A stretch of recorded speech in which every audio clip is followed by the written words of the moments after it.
Crimson_Ricky is first to the stream.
Okay, we are about ready to go, more or less. Let's see. Crimson is first today. And I see you told me to hydrate. I shall do that.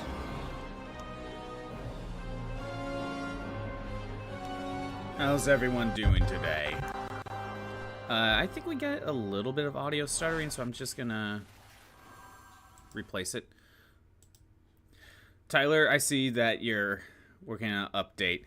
Maybe I should have said something, because during my stream yesterday, I saw PlayStation pop up like, oh, Final Fantasy just finished an update. Be like, oh, okay. And even then, I just made the audio worse. And even then, update got done quickly this time. Oh, that's nice. But yeah, even then, I booted up the game yesterday just so I can double check to see if there was an update that needed to be updated. Lately, I'm kind of making sure to do that right before. One of the normal Pokemon? What are your options? Weirdeer, Ursaring, Lopunny, Porygon Z, Staraptor.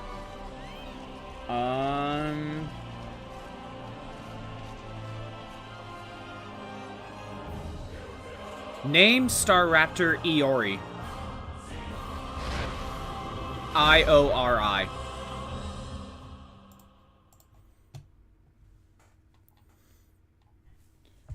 By the way, Tyler, are we getting you on voice chat?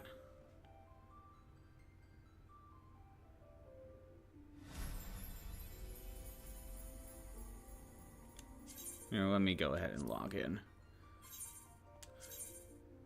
Yeah, Tyler, are we getting you on voice chat right now? Yeah, Eori, you got it. If you want to know what I'm referencing, Badcap, look up Eori from King of Fighters. It'll be a sec, though. Okay, so I guess no voice chat at the moment until you're ready. Okay. Just let me know.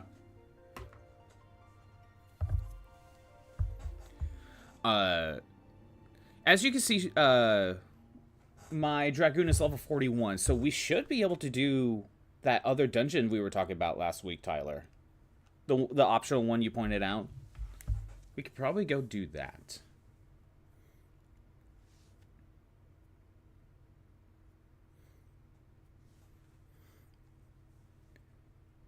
But yeah, I did boot this game up a little bit yesterday. No, I didn't. I can't say I didn't do much, though. I think it's now because I've been focusing on, like, the crafting a little bit. I think we're now kind of at the point where the crafting requires for me to go all over the place. Should be good for voice chat now? Okay, we'll get that going.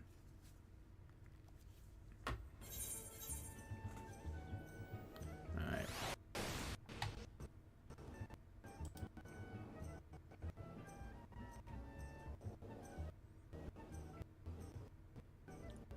Okay. Hello? Hello? Am I coming through? Yeah, we're coming through. Okay, sick. Sweet. But my audio for the game is now being stupid again, so I'm going to reset that. Wonderful. Yeah, I know. It's always working. Every time. Anyway, I've got to actually go somewhere, at least somewhere close to where you are. I am currently in Costa del Sol. Gotcha. It's because last week, you know, after you left, let's see, I managed to do the other dungeon, Bray Flox Longstop, the one that's over near Costa. That one. Yeah, I managed to get both of them, but because I did NPCs for that one took the rest of the stream, so I still gotta finish up story stuff for this quest line, you know. Gotcha. I see. That's why I'm back in Costa del Sol, because that's where I need to continue. But yeah, my Dragoon is level 41, so we should be able to do that optional dungeon. Yeah, let me see if I can find where it's at, actually. If I can remember where it's at, rather. Yeah, also, my Gladiator is level 30. Oh, nice. So, at some point today, I'll probably go for Paladin. Also, my other two offensive classes, my magic ones, are at 25, so I could continue that quest. But the only other thing I really did was... Where is it? I did a little bit of leather working. Just kind of cleared out the 26 through 30 crafting list. Everything except for, everything except for this monk weapon. Because there's no reason for me to make it right now. Yeah. I kind of been, like, not making some weapon types if I don't even have the... If I don't even have it to begin with right now. You know, it's just a couple... Yeah, I see. It's just a couple less things to make for now, and I would just get rid of it anyway when I could just make them when I need them when I have those, make them when I need them when I actually have the job classes. Okay, so I have looked into the quest I was thinking of. Okay. And it seems to be a story dungeon, actually. Oh, dang it. For some reason, I thought it was optional, but I guess I was just completely wrong on that. Okay. Whatever, it's fine. Hopefully we can be able to get more dungeons. I'm hoping for at least one, if we just start tackling story stuff. Yeah, it should be, not too long, depending. Yeah. Considering that this quest line is currently trying to investigate Titan and or Leviathan, I forget, kind of half paying attention to the plot, so... Yeah, it's Titan, so... Okay, it's Titan first, then Leviathan. Yeah, I'm just working on the story stuff to kind of keep it moving right now. Gotcha. I know I have a few of the job quests that I could complete right now. I didn't do all of them. I think it's... Yeah, the armor, the blacksmith, and I believe I could get leather works done. Like, I have those all ready to go. Everything else I still haven't gotten ready to go, so... I see. I've been slacking. It happens. Mm-hmm. Again, with the crafting, we're kind of now at the point where you can't just gather item to make something. You have to gather item to make something to then make something else, Yeah. Mm-hmm. That's also kind of the reason why I don't really like working on Armorer that much. Because you have to make... what is it? Whenever I have to make something Armorer, you have to make, like, the plates, which... To make one of these, you need 2 ingots of whatever you're trying to make, and it's just kind of, it's annoying. Oh yeah. Oh wait, no. I guess we can wait to make a party, but. Oh. I mean, whatever works. Yeah, I figure we'll just wait so you can do whatever you need to solo. Right. I mean, it's not like it's not like I'm doing dungeons right now. I mean, we can do one of the other dungeons if you want. I mean, I'm currently not working on any dungeons right now. Yeah, that's fair. Considering that you're in, like, the current stuff, you probably don't need to mess with any of these dungeons. Yeah, in fact, I had meant to boot up the game to finish up Stormblood at some point, and I still haven't done that. Yeah. How much do you got in Stormblood to do?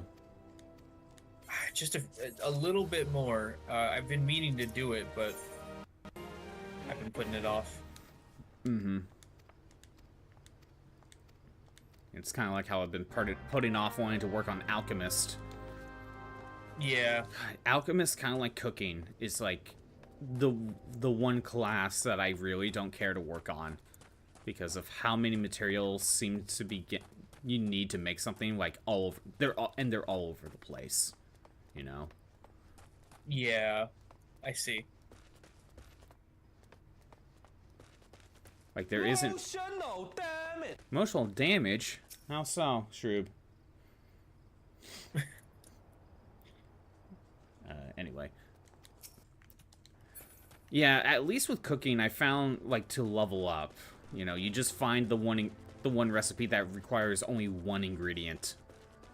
And if it can be gathered instead of dropped from a monster, all the better. And then just kind of make a bunch of it just to level up. But cooking has the same problem where you kind of need to go all over the place to gather all the materials you need. And that's one of those scenarios where, honestly, I just kind of want to clear out the majority of my inventory and then just go to every place and then just gather a bunch of everything I can get and then do a bunch of cooking. I see. Yeah, that way I'm not, like... That way I have basically everything I would need and then just get whatever is left over. One of your friends that likes 14 that gets in these moods where he has to be crafting for like hours. I mean, I'm gonna be honest, when I was doing my leatherwork crafting yesterday, it took me a couple hours to get it done. No joke, Shroop. Last night I booted this up. I went into Leatherworks. I did basically everything in this 26 through 30 category, and it took me a couple hours. Honestly, the fishing took me a little bit because I had to do a little bit of fishing for these two wristbands, and it just took me forever to get what I needed.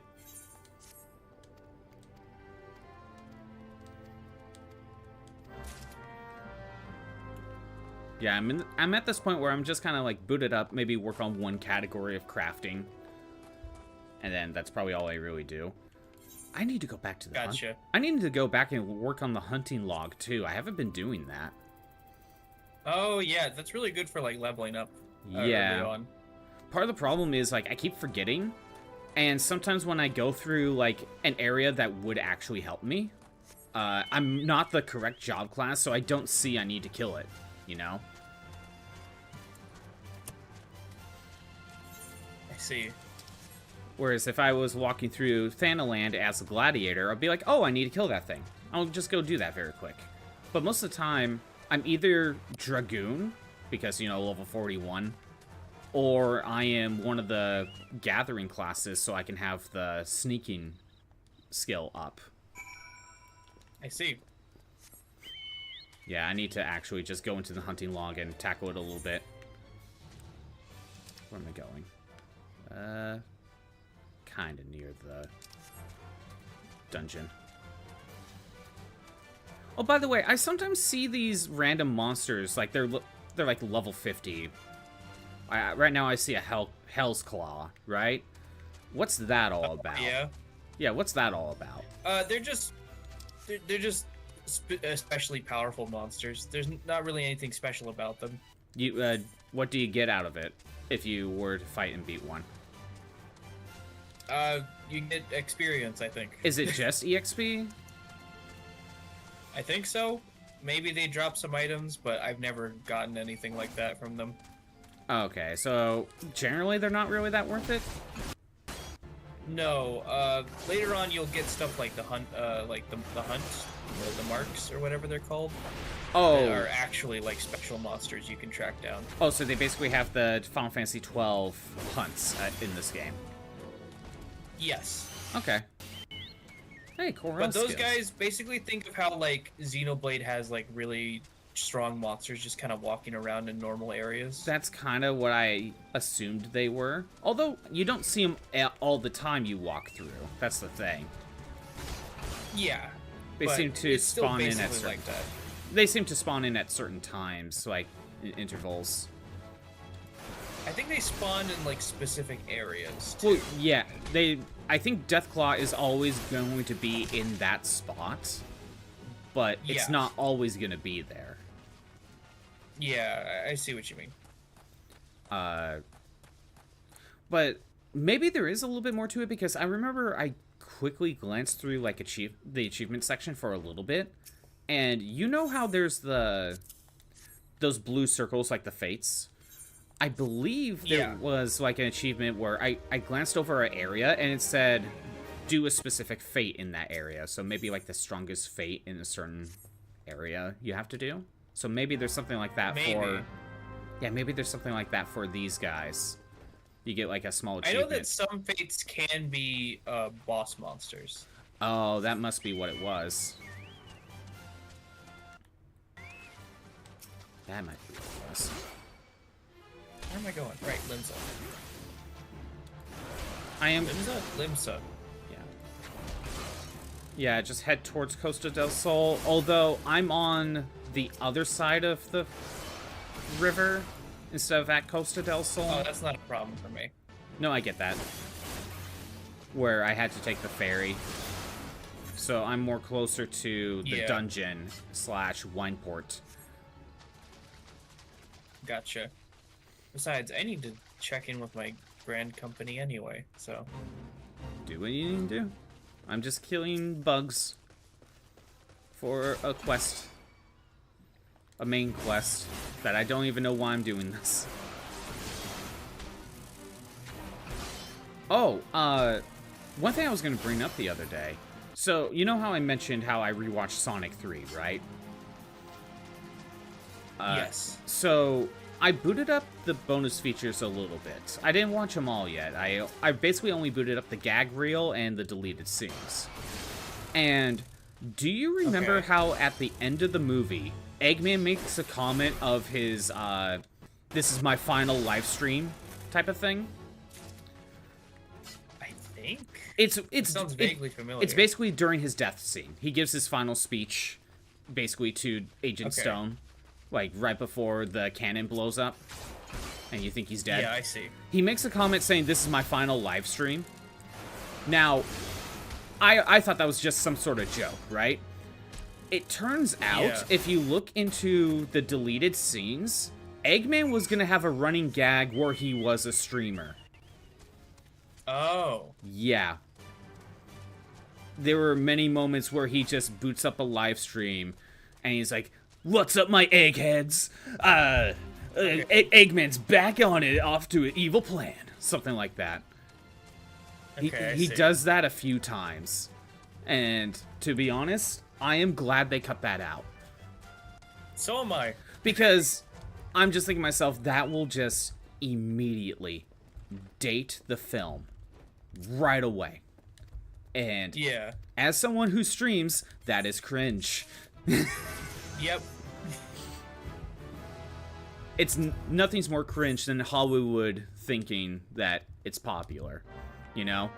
Yeah. Absolutely. So yeah, it's one of those bits where I am so glad they cut that out. It would have made the movie worse. Whereas with Eggman just making a one-off joke right before his death scene, it just comes off as just a joke, you know? And that's why I was okay with that bit. Oh my... Oh, there we go. Right at the river. So yeah, I saw that. I'm like, I am so glad that's not there. Yeah, that's fair. Mm-hmm. It's almost as cringe as in Free Guy. Have you ever seen Free Guy? Oh god, I have, yeah. It's Ryan Reynolds. I didn't mind the movie, but it's kind of as cringe when you actually get the like some actual streamers to make cameos in the movie. Yeah. I don't know what's worse though, but yeah, it makes it just as dated.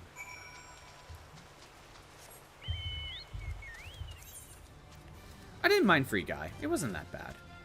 But it wasn't that bad, but it wasn't that good either. It's just like, there's nothing to watch. Hey, look, it's on Netflix. Let's watch it, you know? It's one of those types of movies. Yeah. Like I wouldn't hate watching it, but I don't necessarily go out of my way to watch it either. That's fair.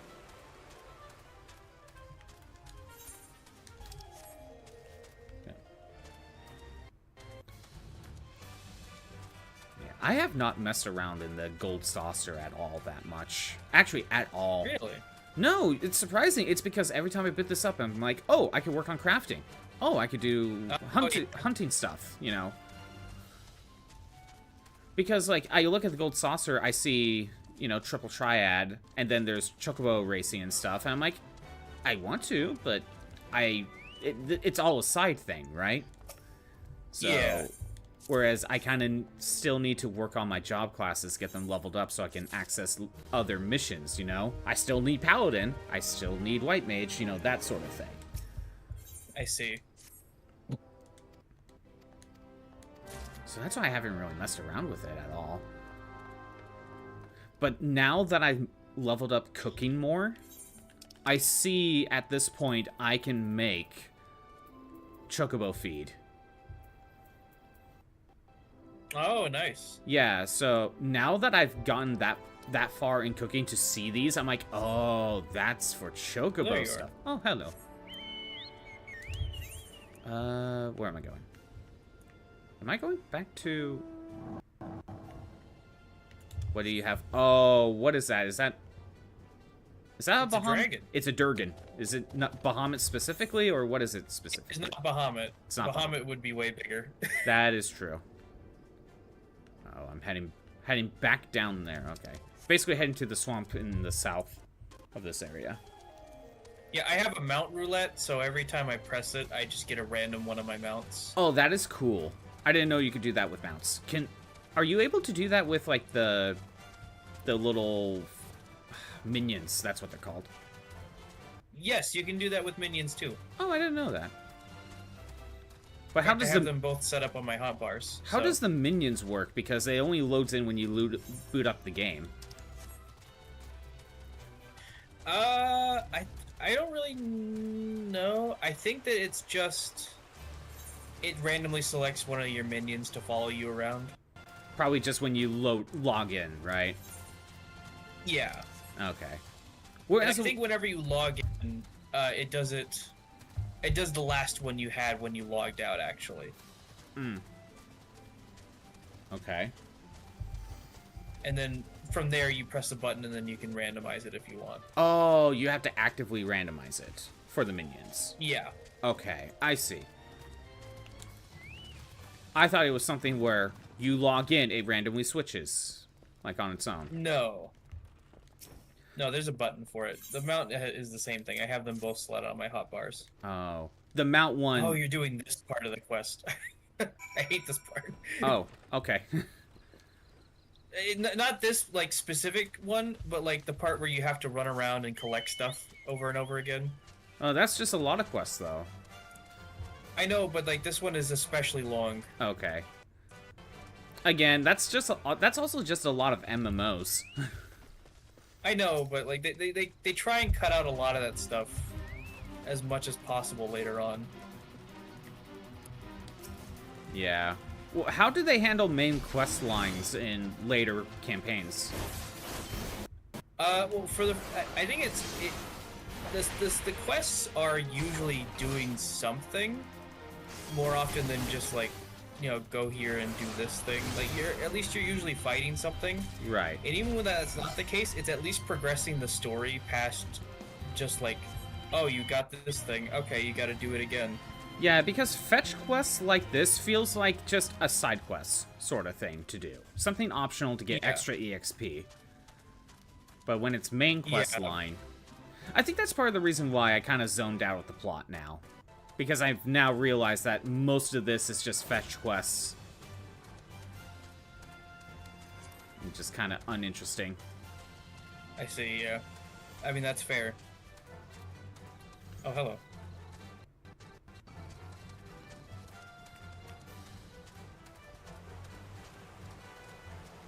Across the river. There we go.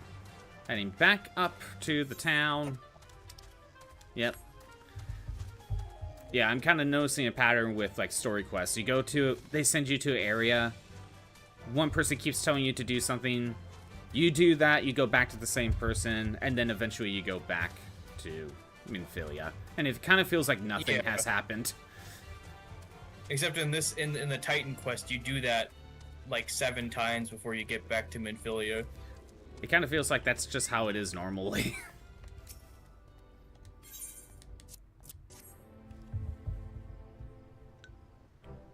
Okay. I have to kill some jungle curls. I forgot about that. For hunting hunting log? Yes, for my warriors specifically. Oh, okay. I really like warrior. I didn't think I would like it as much as I do, but I like it a lot. What's different with warrior versus paladin, if you happen to know? Well, I haven't played paladin. Is the difference? Okay, I was gonna say I wasn't sure if you tried out paladin or not. I just mean compared to my other jobs that I do have.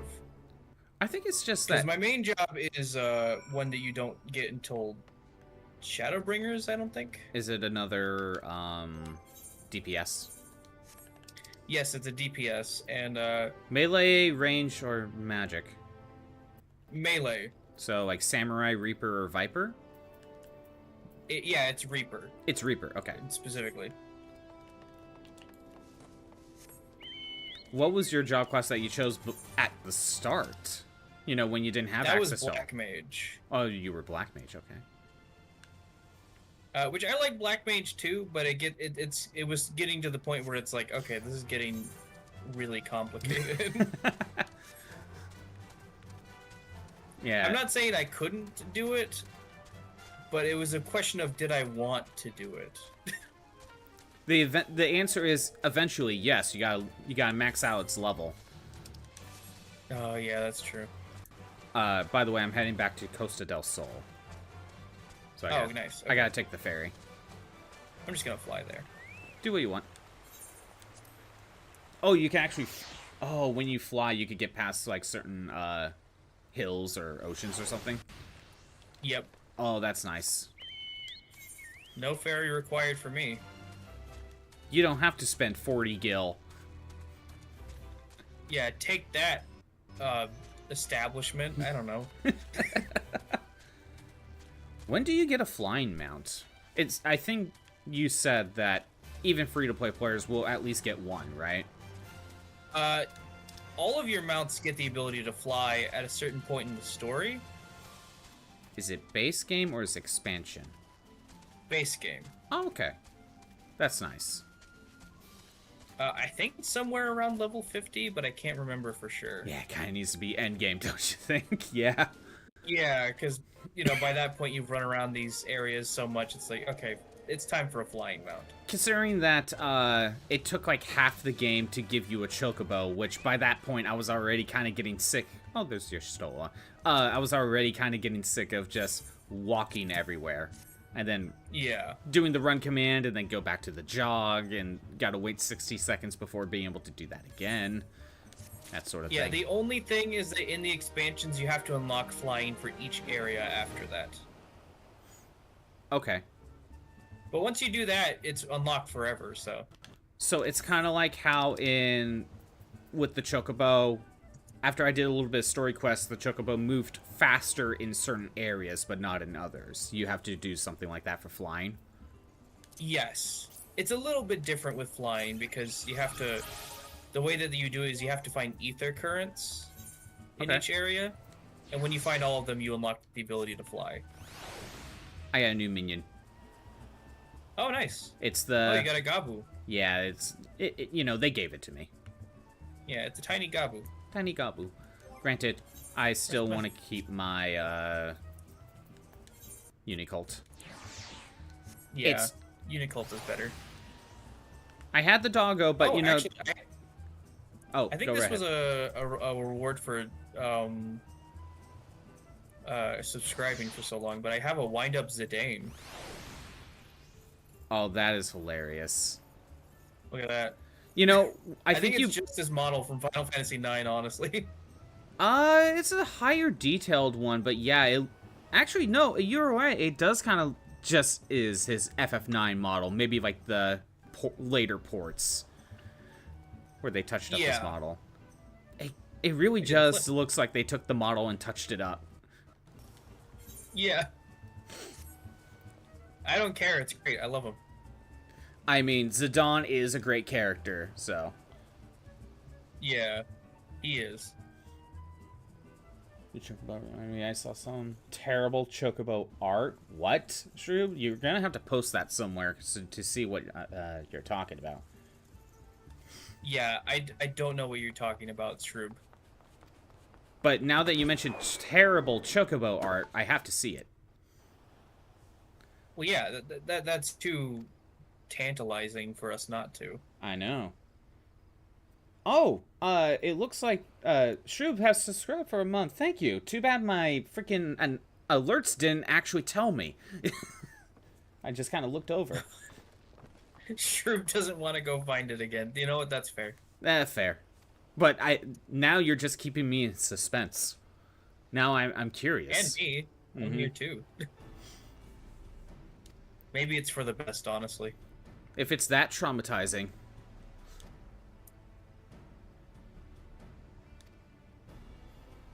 It might be that traumatizing of artwork. Speaking of artwork, I booted up the A-Sprite a little bit yesterday just to kind of work on... Oh, yeah. Just to kind of work on the little sprite I've been working on. It's a very slow process because I just kind of booted up, work on it for a few minutes, and I'm like, I don't know how to fix this yet, so I come back later, sort of thing, you know? Yeah. I'm working on... Yeah, I need to get back to doing music stuff again. I've been out of practice for a while. You told me that you were a music major or something? Yes, I was. Am. You get what I mean. Was as in... Same difference. Yeah. I was in the past and I am now, but... Right. Oh, it sounds like we might be doing Titan soon. Because I formed the Titan Brigade. And it's playing the Final Fantasy main theme, so that's how you know you're doing something in the plot. Yeah. But, what was I gonna say? What you do as a music major. Oh yeah, but I've been meaning to make more, like, do more music stuff in my free time too. So you actually make music yourself? Yeah, I mean, okay. I haven't shared any of it because I don't know, I haven't, but... You know, I have a music channel that's specifically good for stuff like that. Oh, yeah, that's true. If I ever felt the need to, at least, but yeah, what like Shroop said, what kind of music? It really just depends on my mood, honestly. So kind of anything. Yeah, for the most part. I mean, there are some things I just know I can't do. Right. Shroob is Like, is begging to see your stuff, your music stuff. Oh god, the thing is, it's been so long since I've done it in my free time. Like, I think it wasn't until I think the last time I made a song in my free time was 2020. So it's been a while, and I don't even know if I still have it anymore. Right. Is there like any sort of genres of? I don't know how many songs have you made, but what type of genres have you specifically made so far? Well, I at some point I made an industrial song. That was really fun, like an industrial rock song. Industrial rock. Okay. That was a fun challenge because I haven't usually played with like a. At that point, I hadn't really played with like electronic stuff, and that was kind of my gateway into that. I see. In fact, I think that was one of the first types of songs I ever did. On my own. Shroob is begging so hard to hear your music. I'll have to find it someday. I have another friend who produces music too, and Fish is interested in learning too, so I love listening to friend music. Like, Shroob is, like, begging. Yeah. Oh, and a fellow industrial fan. Hello. You know what? I wrote kind of like... I think at one point I did a chiptune song, and it didn't turn out very good, so I gave up on that. I see. Like halfway through. Whistle loudly at certain locations. Like where? Okay, hold on. I need to pull up the map. Oh, I need to go to... Oh, I just need to go to Upper Lenosa. It's not that far from here. I need to take the ferry again. But not far from here. Yeah, but Now I'm gonna go ahead and Oh, invite you to my party. there we go. Why not? Unless the I'm not story's doing like, anything else right now. yeah, unless the story's like, hey, you need to do this by yourself because you need to break a giant boulder. You're like, okay. Oh yeah, that. In which case we will stop being in a party, but that's fine. You know, I thought, like, eventually at some point I'll probably get, like, you know, theme music for the channel and all that. And Oh yeah. that's probably, like, way in the future at some point. Who knows? But obviously, since I'm Mega Man inspired, like, the music would probably be very similar to Mega Man music, maybe some Battle Network as well. You know, kind of like a mix between those like two. a touch of Battle Network. That makes sense. Yeah. I don't know how much Battle Network you have listened to, but, like, I know, like, I just constantly think of, like, obviously, like, one of my favorite songs in that is, like, the boss battle theme in 6. It's so, Yes, so intense. That is a highlight for sure. Like, that and, like, the battle theme, the battle and boss battle theme for 5, like, both of them are good. So, like... Oh, I love those. Yeah. I also really love the what I don't remember the name of the style, but, like, the tactical battle music, too. Yeah, the Liberation missions. The Liberation missions, that's the name. Yeah, I love Battle Network so much. I love it a lot, too. Honestly, I also really like the AC/DC theme. Oh, yeah, me too. I think I kind of prefer one of the earlier versions, like in 1 or 2, where it's just kind of the normal AC/DC theme. Whereas in the later ones, they kind of remix it a little bit, if that makes sense. Yeah. It's still the same thing. I get what you mean. Also, the normal internet wandering around, like, overworld theme in 3 is still probably my favorite overworld music for the internet. I can agree with that one for sure. Granted, I have a lot of bias there. That's a lot of nostalgia. Because Battle Network 3 was my first Battle Network game. Oh, okay. Way to start on a high note, am I right? Oh, definitely. And yet, I was asking for 4, but I ended up with 3. But I still really like 3. 3 is really good. Yeah, it is a very good game. 3 is... I don't know if I would say it's my favorite. It's hard to choose sometimes, because I like a lot of them for different reasons. So, I think my quick tier list is 1's at the very bottom, mainly because it's first game syndrome. Yes, I understand that one. Then 4, even though I used to love 4, I would put that as my number 1. I used to put 4 as my number 1, but then as I played it, you know, a couple years ago, I now realize, yeah, it's second to bottom. It's saved because of the battle, like that, you know, the battle mechanics. You know, it's the 4th game in the series, so they kind of know what they're doing. Yeah, that makes sense. Then after that, I think I put 2. That's fair. 2. And then after that, it's like... Honestly, the next 3 could kind of be interchangeable. 5, 6, and 3, you know. They're kind of interchangeable to me. Because I like all of them for different reasons. Yeah, that's what I was going to say. 5, 6, and 3 are probably the 3 that I have the biggest trouble, like, figuring out which one I like more. Like, 3... Because they're all really good. Yeah, 3 has amazing post-game content. Like, there's... Oh, absolutely. It probably has the most post-game content to do out of all of them. Yeah, and it's all quality, too. However, there's some aspects to 3 that's kind of a little confusing. That kind of breaks the mold a little bit. Oh, I think we're about ready to do Titans soon. 3 kind of breaks the mold in a lot of ways, where, 1, there's like the whole... There's version 5, up to version 5s of every Navi. But one of my problems is, like... You know how, like, in every other game... You find the Navi in, like, AC/DC Area 2, right? And they're always going to be in AC/DC Area 2. Whereas Battle Network 3 would be like, oh, you found it in AC/DC Area 2, but now he moved to Beach Area 3, you know, for some reason. You have no clue. Yeah, I do remember that, yeah. There's no way for you to know a lot of the time. And then there's the weird gimmicks where when you're trying to find Bubble Man, he is a coward. And he specifically will only pop up at the RNG, random encounter, if you are at low health. Yeah. Like I that. forgot about that. Like that bullshit. Bubble Man's one of the more annoying ones. Us. Bubble Man's one of the more annoying ones for that.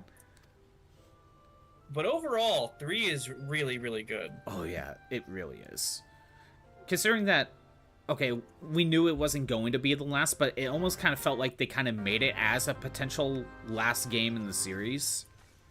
Yeah, Actually, it feels like that. Actually, I think they were playing it for it to be the last one, and then they quickly got it renewed. So it's like, oh shit, we gotta make 4. But then they had to rush 4, so that's why the story feels kind of lacking in 4. Yeah, that's why 4 is the way it is. Yeah. Although, I like 4. I like tournament stuff, you know.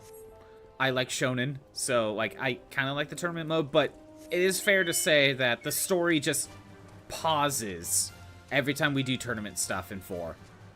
Yeah. It's like, oh, we kind of have this Dark Chip storyline with the meteor crashing, but then we gotta stop what we're doing to do the tournaments. Mm-hmm. Yeah. 5, I didn't know how I felt about the liberation missions at first, but I ended up really enjoying them. I'm surprised too, because the liberation missions were probably my first introduction to tactical RPGs. Yeah. Because I know I didn't play Fire Emblem until after that.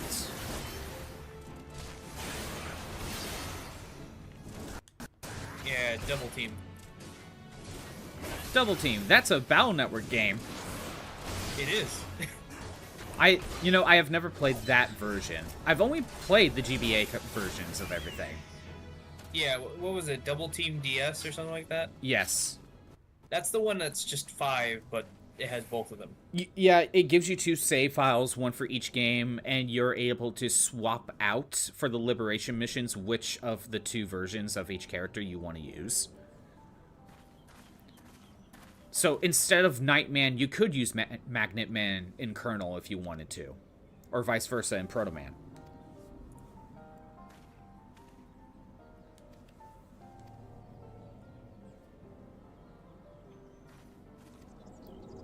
You there? Yeah, I am. Sorry, I was just... Okay. It was weirdly quiet, so I'm like, okay. Yeah, this is... Visit the crystal. Y'shtola did something. Oh, I think we got a dungeon. No, this is a... Titan? This is a trial. This is trials. Okay, so the Ifrit stuff. Okay. We're doing Titan. Oh, you gotta set it up. Yes. Now, Let's see here. last time when I did Ifrit, for one, it took me forever to find a party, and 2, I almost didn't really need it because it went down that quickly. Yeah, I shall hydrate Shroop. They get tougher later on. Okay. But you have to remember, this is still technically early game. I think Titan is a better boss than Ifrit ever was, though. Yeah, I always call him Ifrit, but Ifrit, yeah, he wasn't that hard, but maybe it's because it was the first one you fight. They kind of needed to kind of introduce you to the concept. Exactly.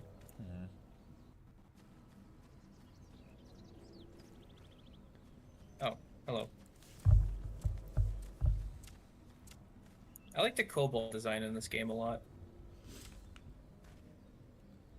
Oh, yeah. It's definitely different. Wait, Yeah, that's what I like about it. It doesn't feel like what you would expect.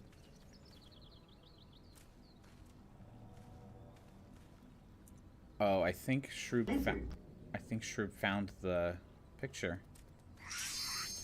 Oh, Oh, there we go. we got Titan. Commence. Right as we're gonna get attacked.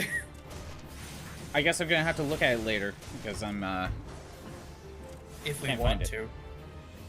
well, I was having trouble loading it up. It wasn't as easy to just load up. Okay. At least for me. It wasn't as simple as click on the picture, look at it. It's probably for the best. Overworlder. Yes, an invader from above. He uses our aether lights against us. He has defiled Titan's sacred sanctuary. Trespassed, violated, defiled. Overworlders must leave. Overworlders must fly. Brothers and sisters, fear him not. His fate shall be decided by the Lord of Crags. Hear me, Overworlder. You and your treacherous brethren must be held to account for the breaking of the covenant. You shall be first to face judgment, then Limsa, Lamnisa, and her oath-breakers, liars, betrayers, oath-breakers.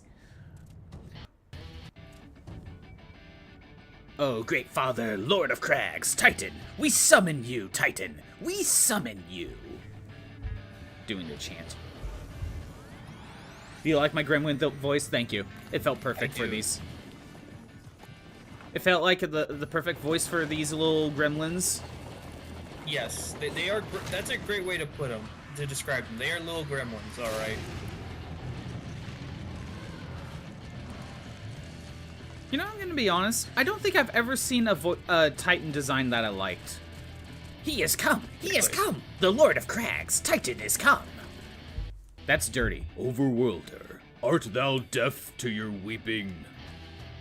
Thy vile kind covet ever the blessing of the land and murdereth my children by the score, all in service to greed. Such sins are beyond pardon. Ah, but I am not the first to suffer thy defiance. Thou didst bring Ifrit low. Godless overdweller, thy myriad heresies shall not go unpunished. Upon thee I shall wreak a terrible vengeance. Yeah, I don't think there's a Titan design that I actually like, now I'm kind of thinking about it. Fair enough, I guess. Okay, here we go.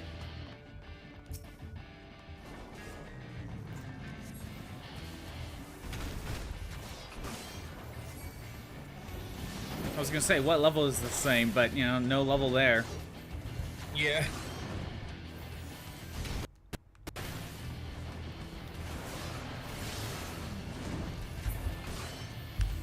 Oh, there he goes. You gotta get to the edge, but not in the red spot. Ah. It's this weird, you gotta get away, but not, like, all the way to the edge. It's kind of, yeah. It's kind of weird. Trust me, I made that mistake the first time. I saw the red, I'm like, am I not supposed to go that far? I had aggro for a second there. Oh, jeez. Oh, shit, my stance isn't on. Yeah, that would make a difference, wouldn't it?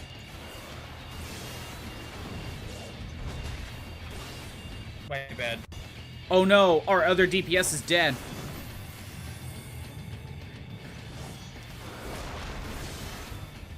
Healer, revive the other DPS! He's got him. Pretty good.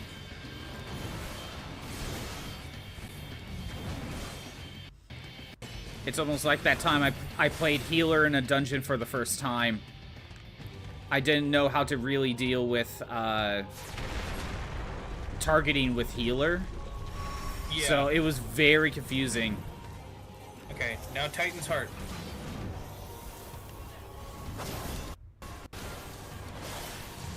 I mean, until I realized I pressed down on the D-pad to target party members.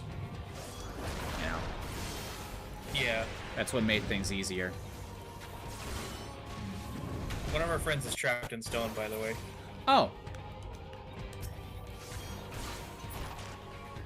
That's what happened.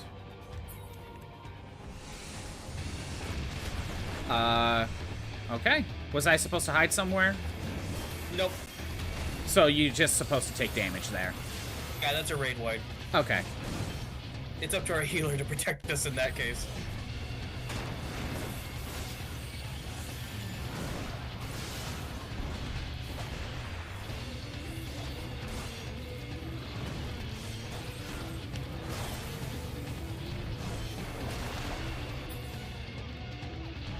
Oh. I fell off the edge. Oh no. I didn't know that was a thing.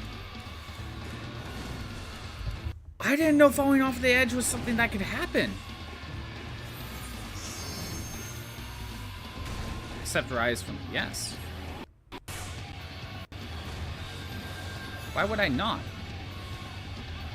So, I don't know. did my jump backwards move to dodge, but I didn't realize there was an edge to the arena. Yeah. Oh, by the way, something very important about being raised Okay. that needs to be mentioned. Whenever you get raised, you get a status effect on. I'm gonna give it. You get a status effect that makes you invulnerable for like a few seconds. Oh, okay. It goes away if you attack anything. Oh, so what's the benefit? So what should you be doing in moments like that? Like set up buffs? Definitely wait until the status effect is gone to start attacking something, so your healer can heal you all the way, or at least enough to get you back in the fight. Okay. Or I could use my own heal as well. In Dragoon's case, I have a self-heal. Well, yeah, but I actually no. I think that might even take you out of it. Okay. Yeah, I didn't realize that. It's the first time I had to deal with that. Yeah, so just make sure that you are not immediately attacking whenever that happens. Okay. I did not know that. Thanks for informing me, because I would not have known that for a while. Yes, that's a very... I didn't realize it at first either. It's very important, so... Right.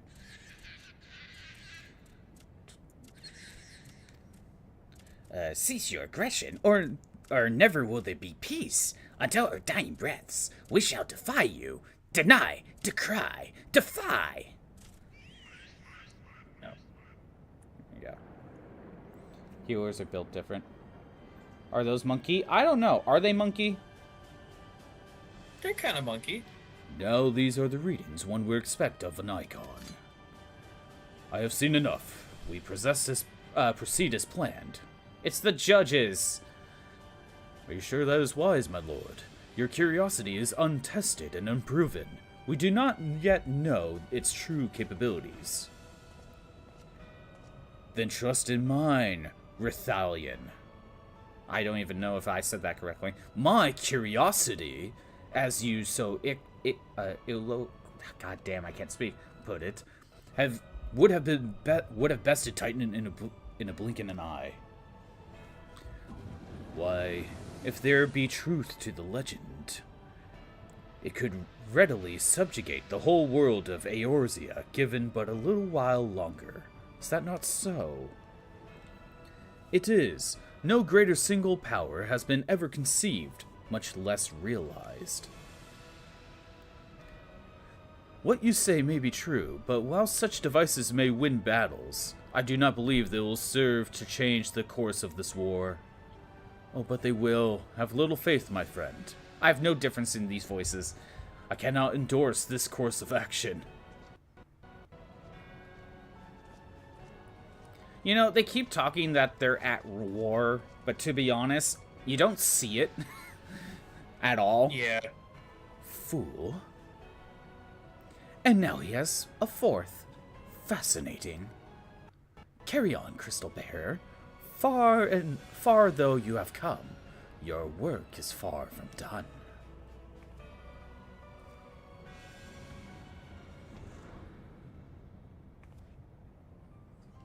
And not remain to mark his passing. Well, the Aeons are nothing if not elusive. It is of little wonder that they should cast advanced teleportation magics as well. But that they would choose to consort with the Empire. What common goal could they possibly share?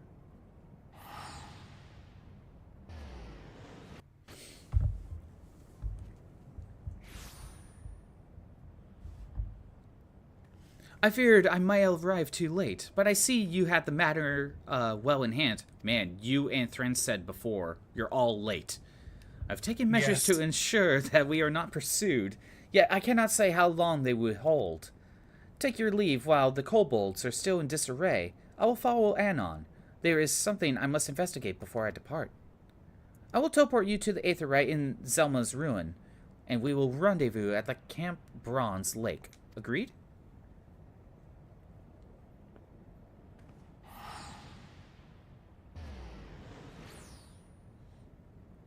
Are the monkeys the kobolds? Yeah, those are kobolds. True. Alright. Now I leave. Yes, the monkeys are kobold. Kobold are monkey. Mm-hmm. Pretty interesting because Western culture sees them as more lizard. That's why I think I was confused on why they were kobolds, because I don't remember kobolds being more monkey-like. Yeah, I mean that's what I like about these kobolds though, because they're very different from what you expect from your typical kobold. I think it's kind of like one of the changes where you hear orc, and depending on whether you're used to American fantasy or Western fantasy versus Japanese fantasy, you're either gonna get like, I don't know how to even describe orcs in Western fantasy, but kind of like Lord of the Rings. Whereas in Japanese fantasy, you just see pigs, you know? That's true, yeah. It's kind of one of those scenarios.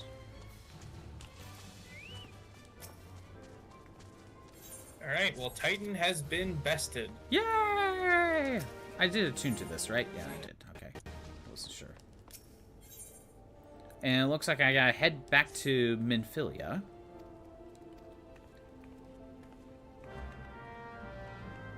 Speak. Oh, nope, not yet. Not Minfilia. But where am I going? I am going to... Oh, I gotta go back to Limsa. Alright. Oh, damn. So I can't just teleport. I mean, I could spend the money and teleport, but I can't use... Yeah, okay, there we go. Yeah. But Japanese sees them more as Mamalin. Oh, that's a good point. We love the kobolds from Dungeon Meshi? I have never seen Dungeon Meshi or read it. Can't fly like Taylor because he's a badass. Yeah, I can't fly yet, you know. I either just got the ground or spend some money to teleport. I'm just cooler than you is the idea that she's getting across. Yeah, exactly. You know, you're just cooler. Why did we teleport here? Yeah. Why did we teleport here? Oh, I had to do something. I forgot you were in my party. I was just like, well, why am I here? Well, I am... Give me 1 second, we'll teleport to Limsa. No, you go ahead and take care of what you... Oh, wait. We could just teleport at the same time. Okay, I'll let you take care of what you need to take care of then. I just accepted the teleport. I completely forgot. I just accepted the teleport. I'm like, okay. Not even knowing where it went. I just need to talk to someone real quick. I was gonna say, where are you? I'm trying to find you on the map. I don't even see you. I'm like in the far corner of it. Anyway, I'll do that later. For now, let's Is it gonna take a while to do? Yes, and also I don't like it. So Oh, what do you have to do? I have to do the Aurum Vale, my least favorite dungeon in the game. Aurum Vale. Well, I haven't gotten to that yet. What's wrong with Aurum Vale? Lots of things. Robot along for the ride? Yes, pretty much. Okay, now we're in Limsa. Okay. Well, we will be. Yeah, eventually I'll get the ability to fly through, but I gotta get to, like, the end of the base game. We'll set up the Battle Royale. Yeah, but, okay, basically imagine a dungeon, if you will. Okay. Where the gimmick is that you're constantly being poisoned. Oh, no. It's like that, but somehow even worse. How is that? How can you get worse than just constantly being poisoned? Because you're forced to beat the dungeon, too. I'm sorry, what? Like, you have to get poisoned at certain parts. Oh. No matter what you do, you have to get poisoned. Yes. Like there's no way to avoid it. Is there, like, a way to equip poison immunity stuff? Nope. Oh. Because it's not even actual poison. It's a special status effect specific to that dungeon. That just does the same thing as poison. Yeah. Yeah, it's one of those like, oh, we wanted to do a poison dungeon, but we want to make sure you actually get poisoned and not have poison immunity. I know. Let's create our own special poison that you can't guard from. Exactly. While I'm here, I'm gonna complete blacksmith and armorer. Nice. Yeah, I'll do that later. Yeah, I'm gonna do it eventually because it's for my grand company and I want to get promoted, but I really don't want to do it. Guess it could be done on your own time a little bit later, huh? Yeah. Besides, I don't even think you can do it yet. Oh, me? Probably not. Yeah, because it is grand company specific, I think. I haven't even joined anything like that right now. I'm just a lone wolf right now. Well, actually, you did before you got your chocobo. Oh, one of those. Oh, okay. I thought it was. Yeah. I was thinking guild. Yeah, the free companies. That's what you're thinking of. Oh, okay. Grand companies. Right. I did choose one. I guess I was wondering how I'm supposed to get up in the higher tiers, because that's where I would get the cosmetic stuff for the chocobo. I just have that, and also, I mean, there's plenty of other great stuff there too. Right. At least in the early tiers, I looked through it, and it didn't seem like it was that useful to me right away. You have to get promotions to unlock more stuff. Yeah, and I just haven't messed around with that yet. Yeah, it's well worth it, especially later on, because later on you can get Aetherite tickets that make it where if you're teleporting somewhere, you can teleport there for free and just use an Aetherite ticket instead. Instead of money, okay. It costs company marks to buy them, but like those are way more common than Gil, so. Yeah. Who's calling me? A spam call. Okay. I have to make a plumed iron hatchet that is also high grade. Okay. Have I made that before?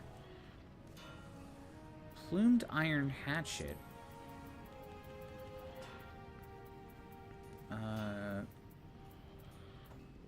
Is it down here? Plumed bronze pickaxe, iron hatchet. There's iron hatchet, but plumed iron hatchet. I don't see it. Is it up here? One that I haven't made yet? Oh, there it is. Plumed iron hatchet. Yeah, I haven't made it yet. What sucks is I'm gonna have to make. I see. I'm gonna have to make two of these. One to give and then one to use. Actually, is there another iron hatchet in here or something? It's warrior. Steel hatchet. Okay. Okay. This is one of those scenarios where I'll only make the one plumed hatchet, but then eventually, once I make myself a steel hatchet, I can replace it there. Nice. Yeah. Instead of making two. Okay, let me get armor done.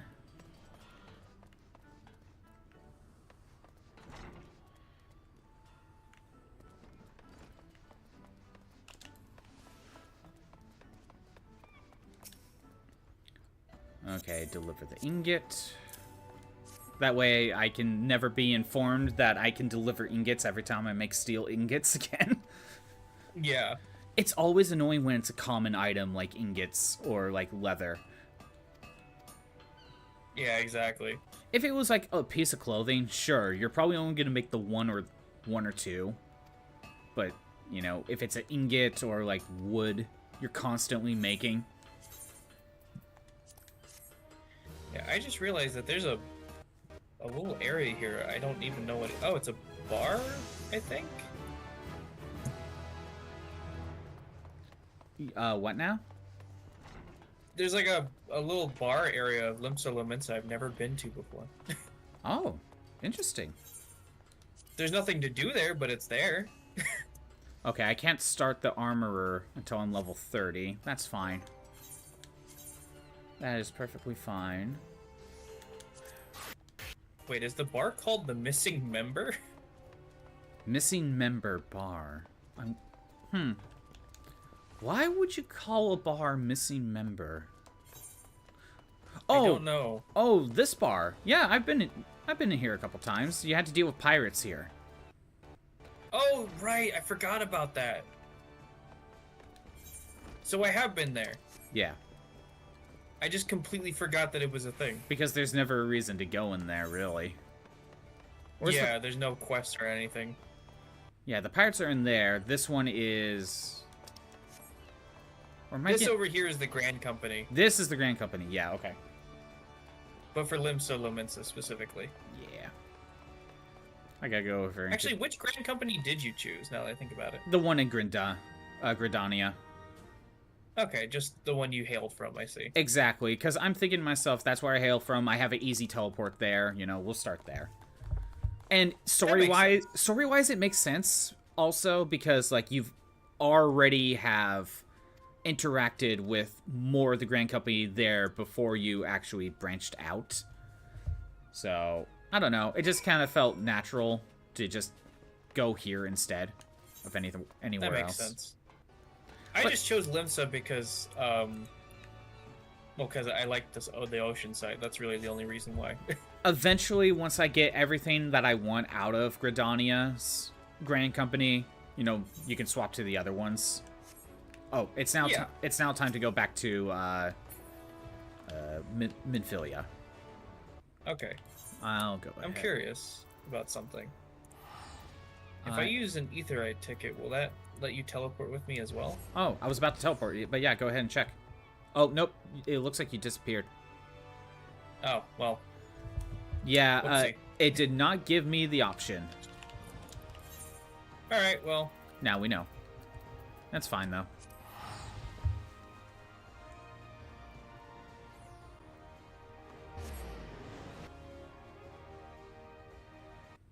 Yeah, I left Scott behind. Yeah. Whoops. If Robit is a Dargan, what's Taylor? If I was Dargan... You know what's funny, Shroob? Or just in general. If I wasn't a robot, there was a good chance my avatar would have been a dragon of some sort. Oh, yeah. Yeah. I'm a bunny boy in-game, so... Oh, yeah, he's talking about in-game. Yeah, he's a... Oh, why can't I remember what they're called? The Vieras. The Viera, thank you. I don't know why I blinked. Yeah, he's one of the Viera. They were originally appeared in Final Fantasy XII. I think that's the first time you saw them. Because I used to be a cat girl, but... As most people choose cat girls. Yeah, but then I unlocked Bunny Boy, and I was like, okay, no, I'm gonna be Bunny Boy. You love them? Shroob, then you need to see Fran from Final Fantasy XII. Just type in Fran, Final Fantasy XII. Go do that, Shroob, and then come back to me. You love Fran? Thank you. Big Bunny Lady. Don't we all like Big Bunny Lady? Well, yeah, everyone loves Fran. Mm-hmm. But you know what's funny? In Final Fantasy XII, you never saw male Viera. But they kind of... Yeah, in fact, I think that up until a certain point, there were only female Viera in Final Fantasy XIV, too. Yeah, and here's the thing. In Final Fantasy XII, they mentioned male Viera. Oh. Yeah. Oh, shit. We got a massacre here. We got a Gray Fox moment. A Sephiroth and Shinra moment. Oh, yeah.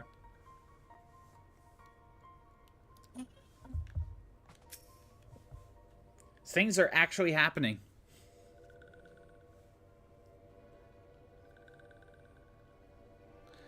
This one is glad. Walking one is safe.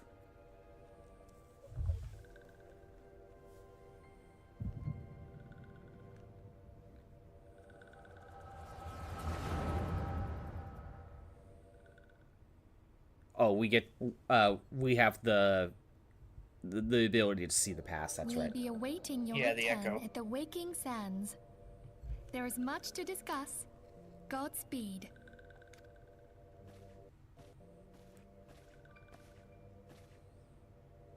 Thank heavens he is safe. Louis Soir, do you see? Your light shines brightly in this one, and in time, it will illuminate the realm once more. Yeah, there's voice acting here, so I'm just kind of letting it play. Yeah, that's fine.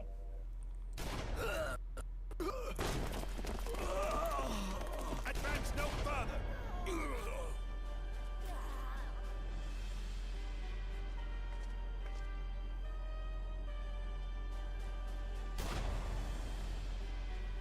Hey, I can't use a gun. The one who slayed Ifrit and Titan.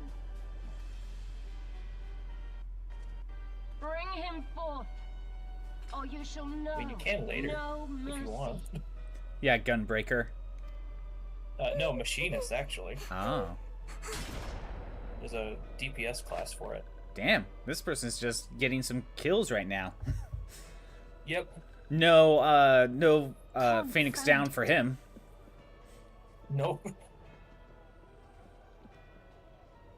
Stay out of sight. I would leave a message with you.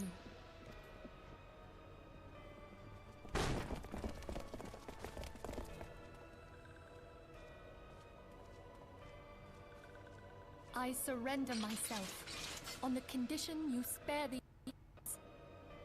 I'm just gonna point out they have like 3 tanks in their team. They probably don't need that many tanks. Conditions. Probably There not. speaks the supreme sire. I'll grant you have courage, but you would be better served by armor.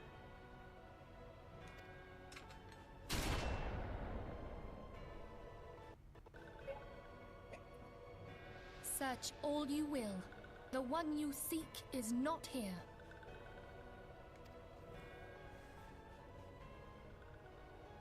So it would seem.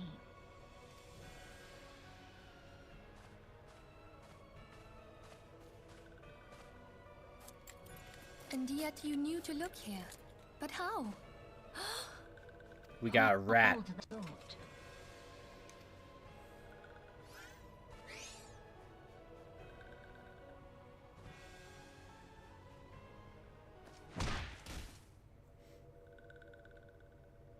Freaking roundhouse kick the plant. Yep. Conditions of surrender denied. Cease at once. Yeah, 2 axes. So there's 2 tanks there. I saw 2 swords earlier. There's another axe wielder behind Minfilia. Perhaps. Enough. We must away. Though we have not found our quarry, the High Priestess of the Scions should suffice for now. They say she also possesses the Echo. I cannot wait to hear her scream. Oh, she's like a sadist. I said enough. Yeah. Oh, damn, she kills her own men because he kept stabbing her. Or him, whatever. We leave. Bring the prisoners.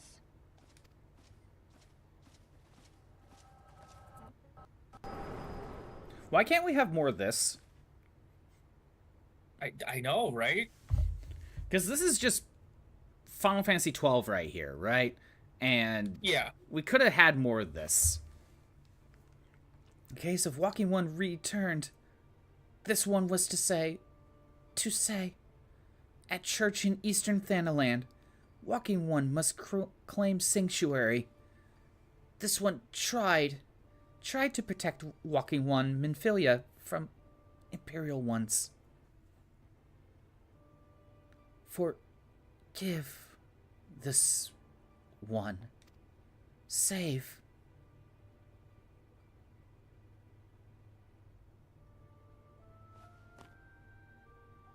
Damn, did they actually kill her off? Your Plant? Yeah, I was gonna say your silence is kind of telling me that maybe they bring her back. No, no, the plant is dead. My God, we actually got some actual stakes now, Yes. and we took like half of the base campaign. I know. Eventually, eventually it gets better. Apparently, Yeah. just had to get through like half of it. I know, right? It kind of took way too long to get to actually, get to actual plot. I accidentally muted my game. Okay. Anyway,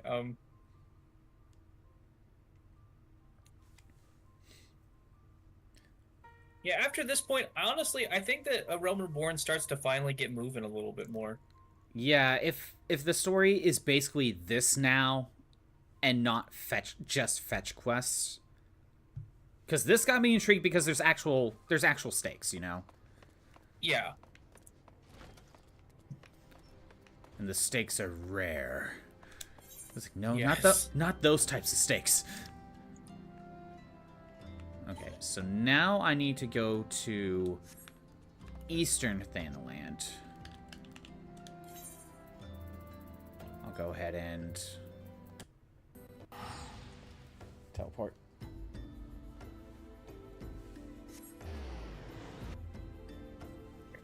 Luckily, I still have... I will head there too. Yeah, I still have like 200k gil to work with, so... Nice. Oof, now I'm hungry. Now I am too. I keep mentioning steaks.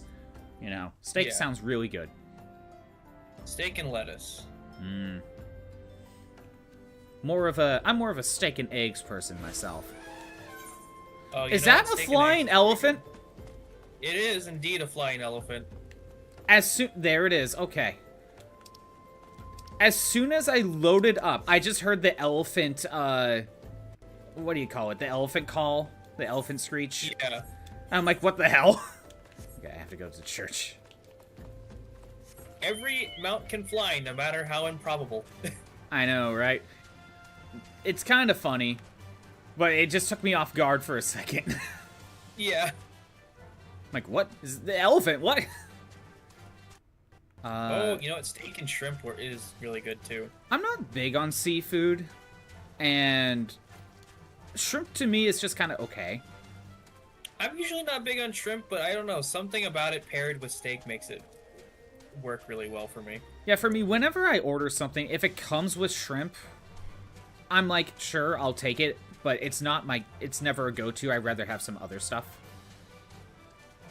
But, I'll eat it. It's just kind of there for me. I think I just prefer other seafood to shrimp more often than not. Right. I'm just not big on seafood overall to begin with. I'll have fish and chips, but that's mostly about it. Something troubling you. You have to look on who has endured great suffering. Is there anything I can do to help? Wild roses are dead.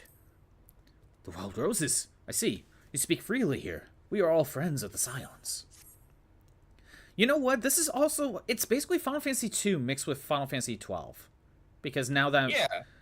Now that I'm really thinking about it, they took a lot from Final Fantasy II, didn't they? Or they're at the very least referencing it a lot.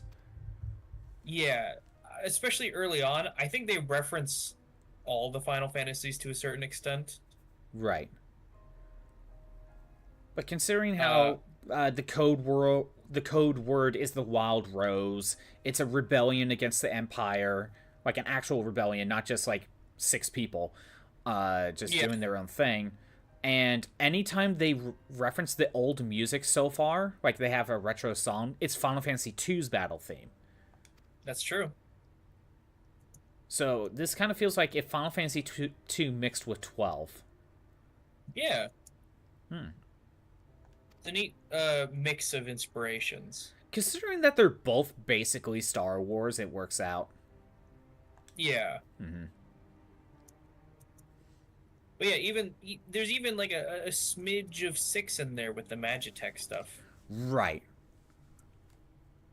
Which, I was going to say, is Final Fantasy VI...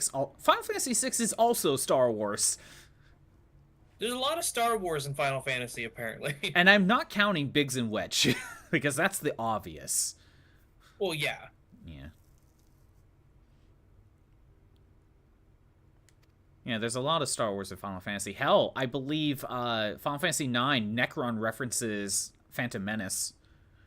That's true. I forgot about that. He does a Yoda quote, and I believe that one's from Phantom Menace. Yeah. Not entirely sure why that specific Yoda quote, but whatever, it's fine. Well, Phantom Menace just came out at the time. I guess that's true. Now, the fact that they liked Phantom Menace enough to do a quote from it is one thing to wonder. Yes. That is also another aspect of it, I guess. But, you know, sometimes you can just get a good quote in a bad movie, you know? Sometimes a good That's quote is true. just a good quote. I will say this about the prequels. They're not great, but I think they're not quite as bad as their reputation. 3 is really good. I'll just say that. Yeah. 1 and 2 are the problem. 3 is better. 1 and 2 are 3 the is problem. definitely the best out of all of them. To the point where you actually don't need 1 and 2.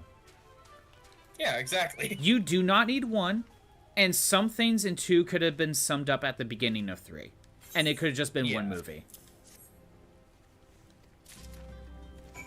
Now, 1 and 2 are still bad, but I think one of my biggest issues is one thing that I have issues with people's mindset going forward is that we got the sequel trilogy. People don't like the sequel trilogy. But because people don't like the sequel trilogy, they now think that the prequels are good. Yeah, which is that's not at all how that works. Yeah, exactly. But people have that mindset of like, oh, these newer ones are bad. That must mean these older ones that we used to hate are actually pretty good. Be like, no, they're still pretty good. Or 3 is pretty good. The other 2 are still pretty bad. That doesn't change anything. A bad movie is still a bad movie. Yeah, it's just that, you know, the sequel trilogy is also bad. They can both be bad. Yeah, exactly. But for different reasons. Wait, have I ever played X or X2? Oh, Final Fantasy X and X2? Yes, I have played them. I have played every Final Fantasy game except for 11 and 16. And technically this. I haven't played a few of them. I think I played 10. I haven't played 10 too. 10-2 is definitely a mixed bag depending on who you ask. What's the next challenge run I'm doing? After I'm done with Dark Souls, I'm doing Fire Emblem 6, and I'm not allowed to use promoted units. Oh yeah, I forgot about that. Yeah.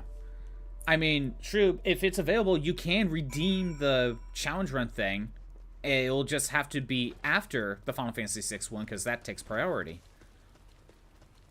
Or, not, Fire Emblem 6, my bad. Fire Emblem 6. Final Fantasy, Fire Emblem, same difference, right? Yeah. I have been meaning to make you challenge run something, but I haven't thought of anything. That's always the distinction, isn't it? Hot Corn Dog took a while as well, because when he did the redeem last week, he's like, it took me a while, but I finally came up with a challenge run. You know, that was the line, so it's like, yeah, okay, that's the case, isn't it? When I finally do, you're in for it. Okay. Crimson's like, I still have not requested Inazuma 11. You can't, because I have never played it before. And it's for a challenge run, and my rule is I have to have played the game before to do a challenge run. Not stream it. Right, yeah. Not personally stream it, just personally have played it. You know, that's the indicator. Where am I going? Walking Sands. Back to Western. Okay. I'll teleport. Gotcha. I will follow suit. Okay. Shroob has 77k points. Nice. Hot Corn Dog had 170 something, but now it's less because he spent the 50k. You were trying to decide on Kirby or Katamari. But you might think of a 10-2. And Crimson has 63k. Granted, Crimson, you spend a lot on the rhythm games, so you would have more if that's not the case. But hey, you do have enough for challenge run. I have 96k. That's also another challenge run right there. I'm starting to feel like I might need to up it to 100k. Maybe. We'll see. I had It depends on how many we actually get, because we're all still deciding on one. That's the thing. Like, originally I had it, it was basically just Hot Corn Dog that would have been able to redeem it. But now there's potentially 4 of you. I might need to up it. But we'll see. To me, it's just like a rhythm game challenge is just forcing me to play a game so I don't have to come up with a schedule, if that makes sense. That makes sense, yeah. And the only times I really, like, veto it or / delay it is if, like, a brand new game comes out. You know, That's true. Gotta utilize that hype train when I can. Of course. But right now, at the moment, the only one that I'm even considering is the Star Force collection coming out. Yeah. Which, you know, that I'm looking forward to that one. Yeah, that's end of March. Yeah, I think it comes out exactly a month after Resident Evil 9, actually. Oh, really? Capcom, Capcom has the theme, doesn't they, right now? I guess so. I will not up it to 100K yet. But I'm just saying, now that there's potentially 4 people at the moment, there may be a chance I might have to up it at some point if we get, you know, I think it's more of when we get more people watching, I may have to up it. You know? But in some ways, I don't mind having the redeem because it just kind of makes my decision making easier. Because sometimes I'm just like, I don't know what to play yet. So, this one, because why not? That's true. Mm-hmm. And I've never played Resident Evil or Silent Hill. Nope, never played any of them. I'm kind of thinking that at some point I'll probably try the Resident Evil games. I don't know when, because in this case I have to actually get the games. But I wouldn't. I'm excited for Resident Evil 9, so. Yeah, I wouldn't mind doing like a Resident Evil, maybe not marathon, but like, you know, do RE1 and then take a break, RE2, like 1 or 2 games in between sort of thing, just kind of make it a priority. Kind of like how I'm doing with, technically how I'm doing with Doom right now. Yeah, I mean, I would totally be down for that, especially with since I've played all. I'm like you with Final Fantasy. I've played all the mainline Resident Evil games so far. Right. But for me right now, it's about the original versions of 1, 2, and 3, and their respective remakes. Right, and I feel like because they're different enough, I would feel like I need to play both versions.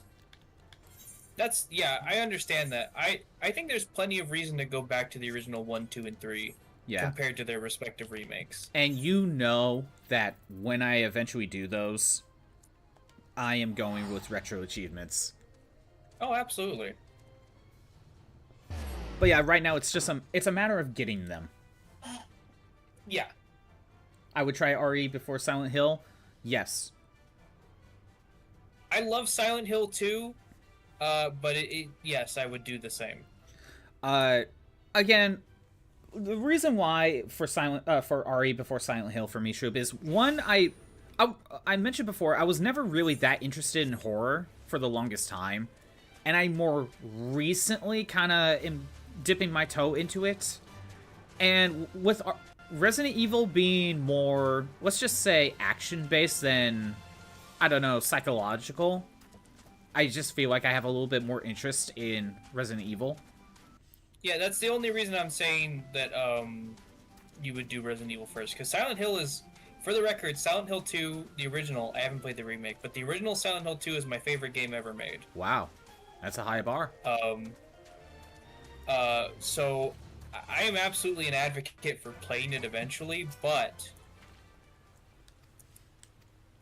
at the same time, I recognize that they are very, very, very different from Resident Evil, and you specifically would probably get more out of RE. Yes.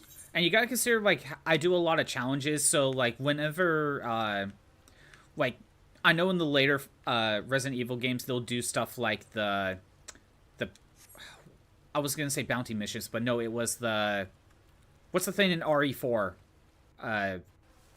It's like the challenge mode. Oh, like, yeah, like challenges, like the mercenaries. Mercenaries mode, yeah. They do a lot of stuff like that, and that just kind of feels like right up my alley for kind of what I do on here. Especially if there's retro achievements involved. Oh, I have to go all the way to East Shroud now. Alright, I'm going to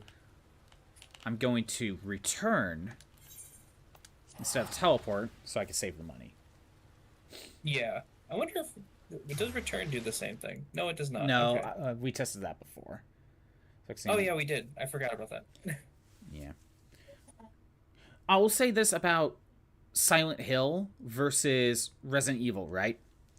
At least in terms of me streaming them. Resident Evil, 1, has a lot more games.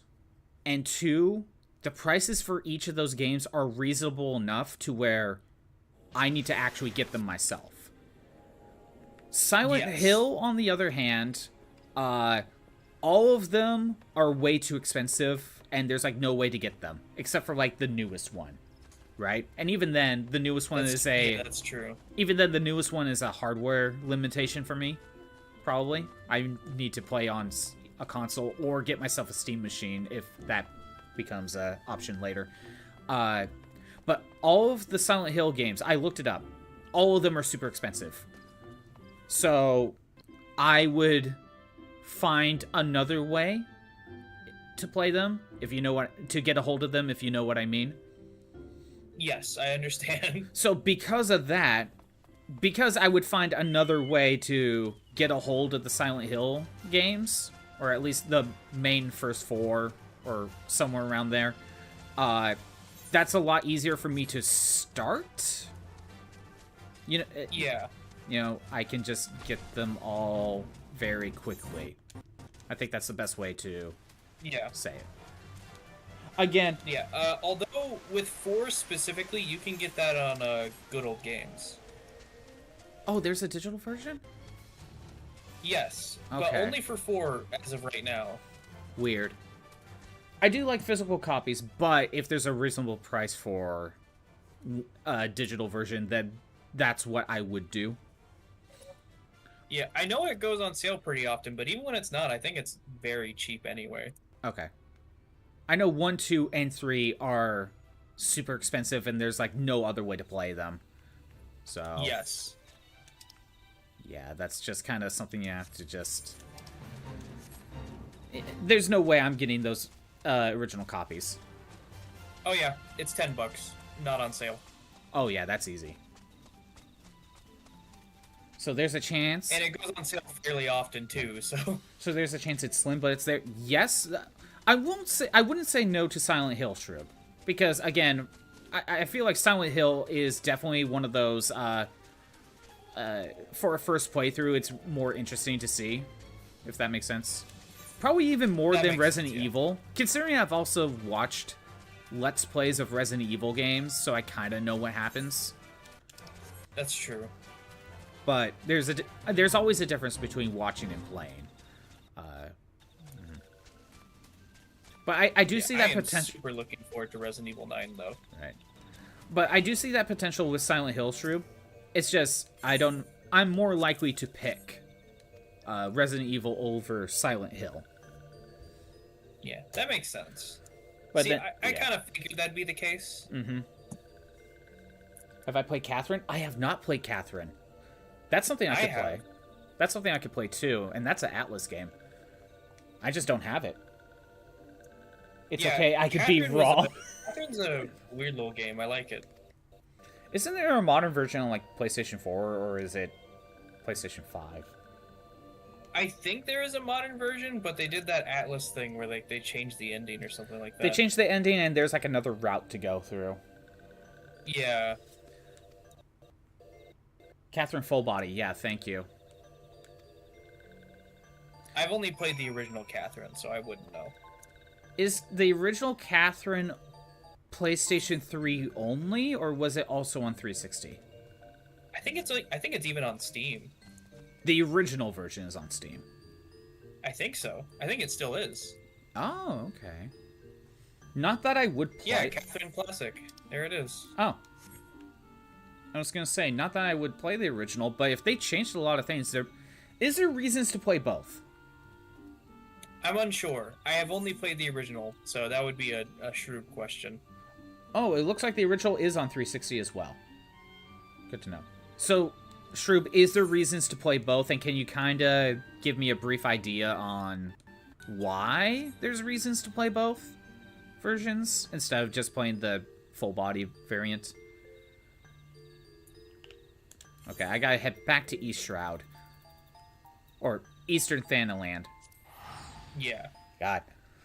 This one is having me go all over the place. But it's, from what I understand, I'm returning the dead bodies. Yeah. Which, I actually really like this quest a lot, mostly because it's kind of morbid. Yeah, compared to your other quests. This is a very serious moment. Say yes, the addition of Rin changes a good portion of the main storyline outside the routes, so most of the choices stay the same until you get Rin. So if it's that much of a change, you know, I could eventually do Catherine, because I do like Atlas games, or I'm more getting into them nowadays, especially ever since I started playing like Persona. Yeah. I could do Catherine one day, and maybe do the original version first, and then later do full body? Or would it be better to do full body first?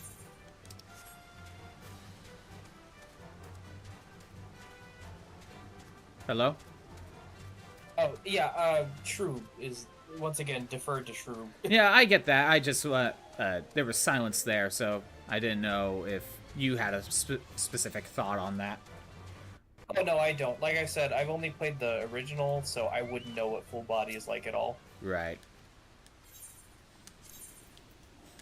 That is an Atlas problem, though, that they're now, like, really addressing lately, how they keep doing these updated versions to the point where people expect them. So they're not buying the original version. Like, that's something that they've been recently addressing. Because why would I buy Persona 5 when I could just wait a year or two for Persona 5 Royal? You know? Yeah. When it's supposed to be the more complete version. Yeah, or if they, well, I mean, rather when they do a Persona 6. Yeah.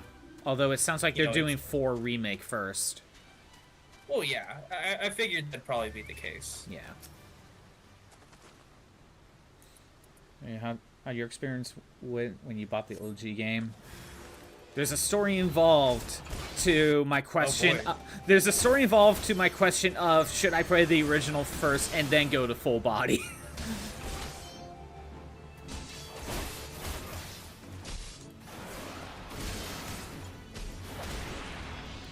Should have been her earlier, but that's fine. Yeah, it's fine. It's an easy fight. Yeah. Play classic, then full body. Okay. So in that case, what I could do...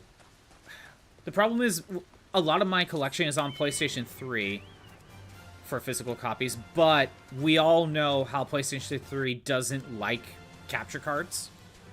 Yes. So, I could just get the Steam version, but one, I like physical copies, and two, it's always a crapshoot with me with streaming stuff on Steam.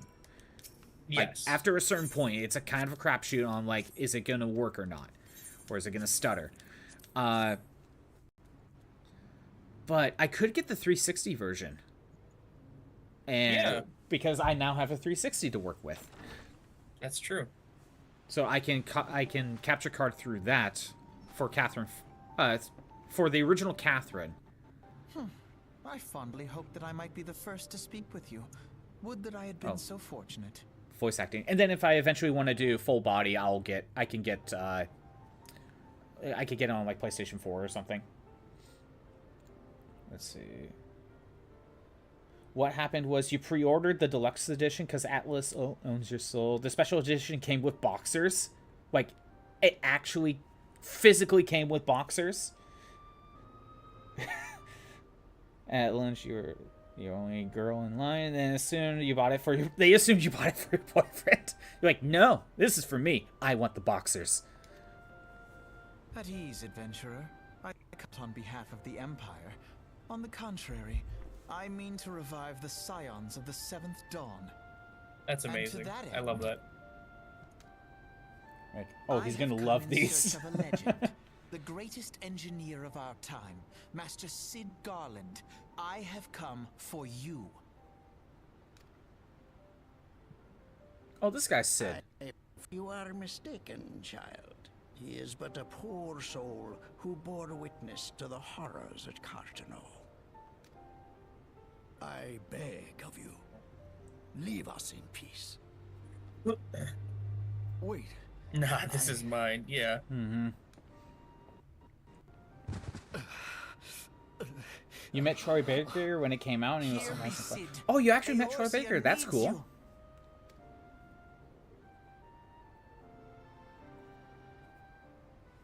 I completely forgot about the Catherine game. Yeah, that is a game I could stream someday. Yeah. You gotta realize, I'm open to most games for streaming. Yeah, and Catherine is a weird little fun game. I like it a lot, actually. I know some of the games some people want me to do, like Hot Corn Dog would want me to play like God of War or maybe even like Mortal Kombat. But my issue with those is not that I'm not interested in playing them, Sid, was it? but they have Here, Twitch doesn't like these them, belong or to you. / YouTube don't like them. Oh, I yeah. thought you bore the mark of greatness. It seems that I was right. Our time together was all too brief, but it felt as though my son had returned to me. You have brought joy to an old life. Yeah, sometimes that's the problem with streaming. It is time for Is you that to help those the who truly need YouTube or Twitch don't like certain games, so Yeah. they're kind of off the table just on that alone. Unfortunately. Mm-hmm.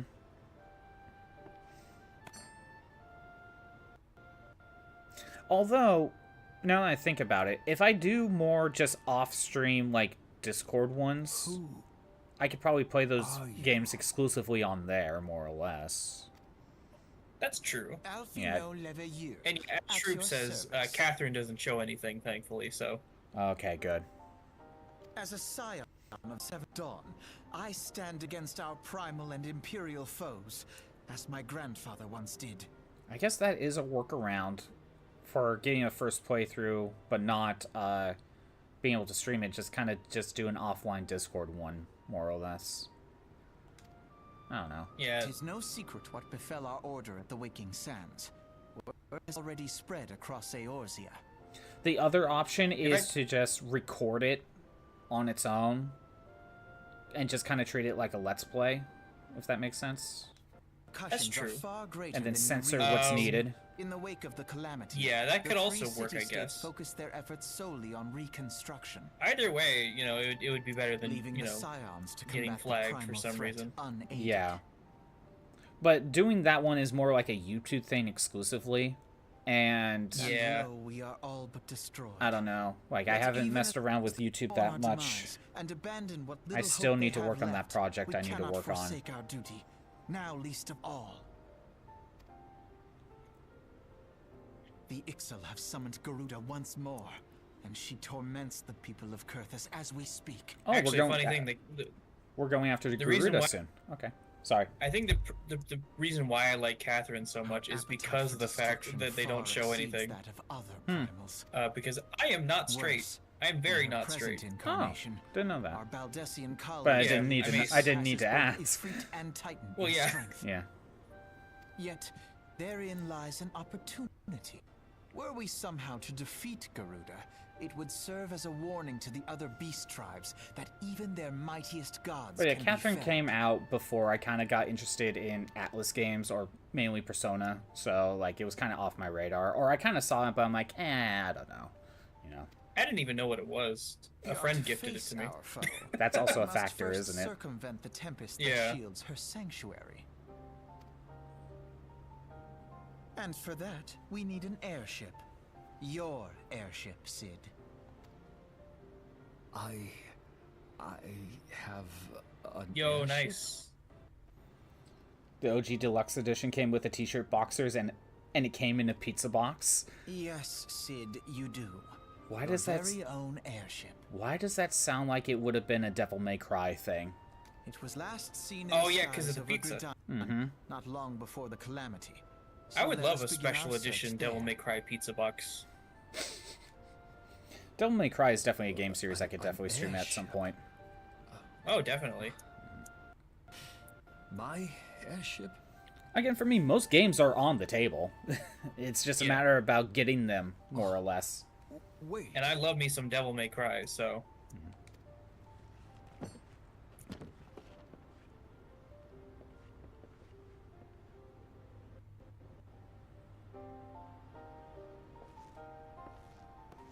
Hey, we finally got our Sid. And of course he's an engineer. Come, let us put an end to the primals. I mean, what else would Sid Together, be in this we game, will really? show the world that the Scions are still a force to be reckoned with. I was gonna say, how many Sids are not an engineer? And I'm thinking, like, Final Fantasy 8 and 9, for example, they're not engineers. Can't think of any other ones that aren't engineers, honestly. 13? They need Oh my yeah, I cash. didn't play much of 13, so I don't They remember need- that. Yeah, I think 13 is also, like, not an engineer. Yeah. Well, technically, the Cid in the first game is, like, one of the... What do you call them? They're like the elf people, or... What do you call them? They're like the sky people. Oh, I know what you're talking about now. I don't remember, but Yeah. Technically, he didn't get the Cid moniker until in a later version. But, yeah, Cid is technically one of those groups, but he's not an engineer. He's like I don't know, a prophet. I don't know.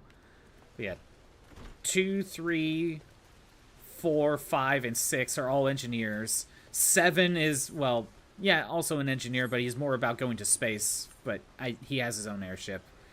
8 and Yeah. 9 are the ones that are not really engineers, but they still kind of have a tie to an airship. that's true. Because 8 is Robin Williams, and he runs a school. And 9's the king. And he does create some airships, but I think he just gets, his engineers to make it. I see. Yeah. Oh, I have to go to Gridania.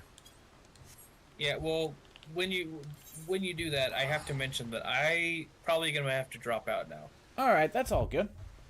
Do what you have to do. Yeah, I stuck around a decent amount this time, so. Yeah, it's, we really only got to do Titan, though, so that's kind of the annoying part. But it is what it is. Yeah, but you know what? Honestly, I just like being around.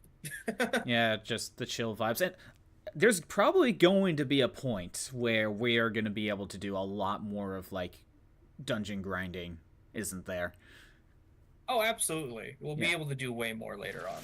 Yeah, that's probably more of a post-game thing, isn't it? Yeah, but in any case, I've had a good time, and I wish everyone in chat and Scott himself well. Yeah. You have a good rest of your day, and we'll probably do more of this next time. Sure thing. Yeah. Bye. Later. Okay, I ended that voice call. Let me turn this off. And it looks like Scuffbot has probably been here for a bit.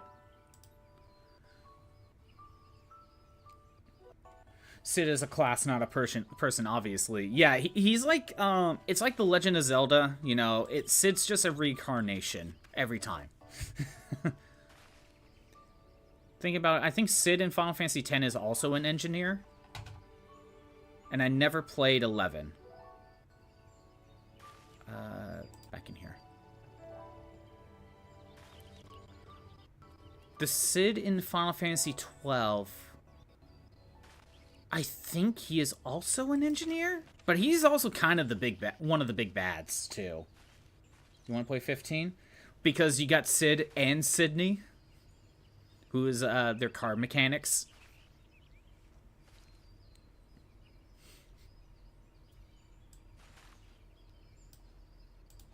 Okay. PNG's fixed. I was gonna say, I said PNG is fixed.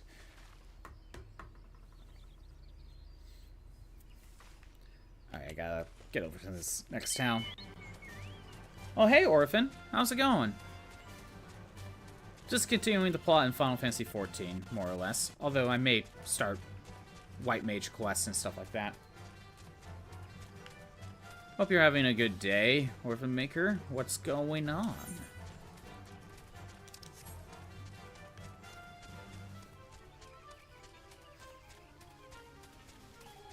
You know, we were just kind of talking about, actually just a bunch of different things, but we were kind of talking about the Catherine game and potentially streaming that at some point. Again, most games I feel like are on the table for me. It's just, sometimes there's just a matter of getting them or if Twitch doesn't like them.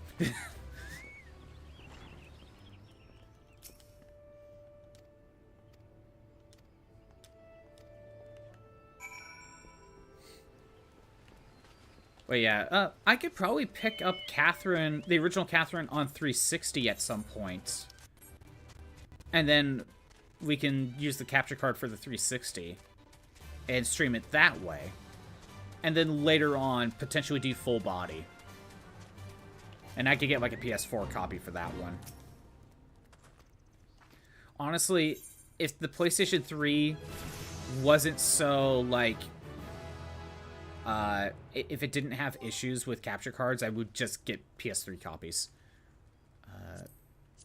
I need to check the... Yeah, I need to... leave party. There we go.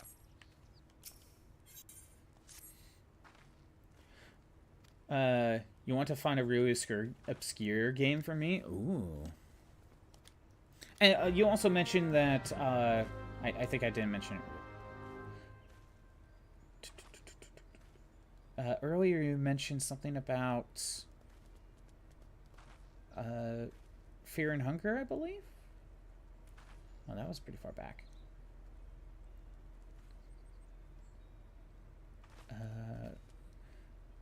You mentioned something about Fear and Hunger. Like, is that something that would have to be like a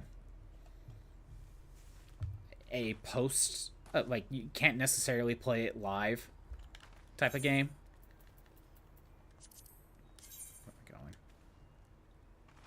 I have to go to... Oh. Okay. Up here. There are mods to censor. Okay, at least there's that route. You know, I have never tried to mod a game on Steam. Just seemed overly complicated for a little bit. Like, I tried modding Sonic Generations because I wanted to play, I think it was Project 06 through it. Or Unleashed. It was Unleashed. And I don't know, I just wasn't really able to figure it out. But oftentimes YouTube requires it to be more censored. Oh yeah, that's right, you mentioned that before. So you could do like minor mods for Twitch, but then YouTube needs even more censorship. That's kind of annoying.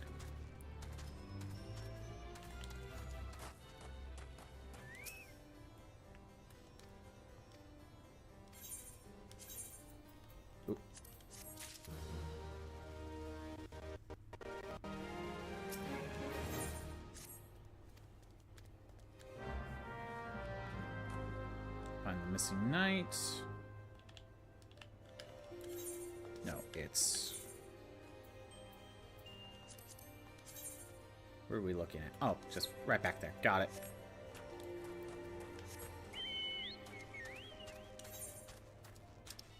But if Fear and Hunger is a multiplayer game, Shrew, would we all need the mods? Or just you? I'm not fully sure how that works. Every time you announce the next game, you're gonna play... Your friend goes, Fear and Hunger Ren. It's just like, blame Twitch. You just be like, it would be sooner, but blame Twitch and YouTube.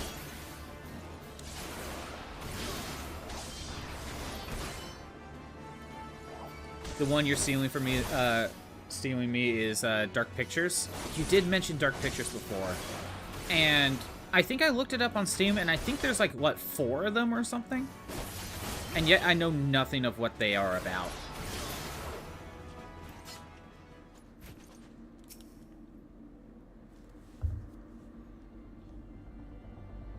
Fear and Hunger is a single-player RPG. Oh, single-player RPG. Okay, I thought that was a multiplayer one. It's Dark Pictures. That's a multiplayer thing.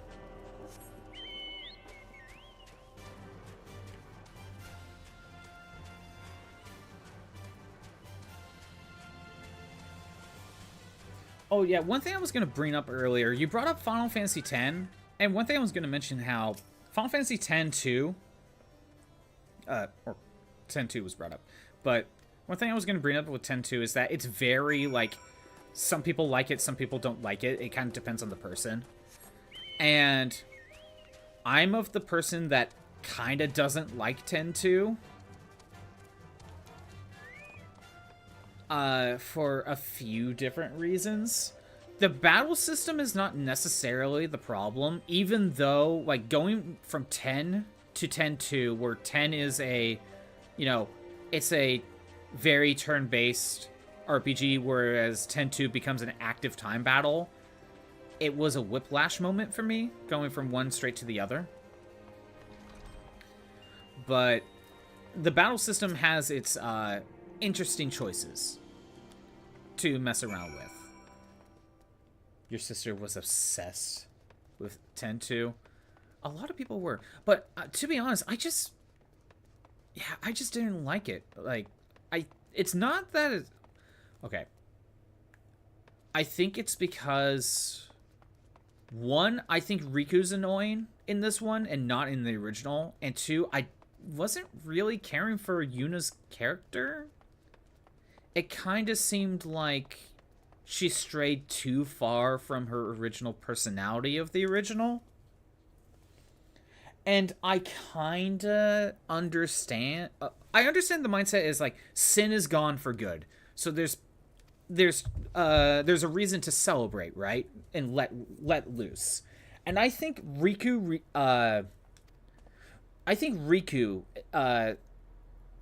is the perfect example of that sort of mindset. She basically becomes a party girl. And I think with Riku, I can kind of see that, right? Granted, I find her more annoying in X-2, whereas I like Riku in the first game. But I find her more annoying in X-2. My problem is that Yuna is, like, almost trying to... Okay, she's not going as far as Riku, but it almost feels like she's almost following in Riku's footsteps. And I kind of don't like that, because that, to me, isn't really Yuna. However, there are many points in the story where it kind of seems like Yuna's still Yuna underneath. She's just got that outward appearance going on thing. She tries to adopt that persona, and it doesn't fit her, and I think that's ultimately my main problem with Yuna. Now, and part of it is the outfit that Yuna wears, because that kind of reinforces the more party girl type of persona. However, when it was pointed out to me that Yuna's outfit is supposed to resemble Tidus's outfit, I'm like, okay, it's more remembrance in Tidus than anything else, just kind of her own thing. Be like, okay, the outfit wasn't as much of a problem once I realized that, but it still kind of reinforces the party girl persona that almost Riku's trying to push her down towards. Music slaps? I don't know. The music's just kind of okay. Music is different, that's for sure. Granted, like, a lot of the music is basically just Final Fantasy X. So you gotta look at the original songs for X-2. And the original songs are just kind of there for me. Not bad, but not my favorite either. And you know what? The opening mission kind of sets the problem of what we think with Yuna. Even though it's not Yuna, you know, it was someone disguised as her, it still kind of sets that tone, you know? The song Yuna sings in the opening, yeah, even it's not Yuna, but it's someone disguised as her. But that sets that idea of what could be happening with her. And I think that was just a bad decision. Real Emotion? Ah. That was the song name.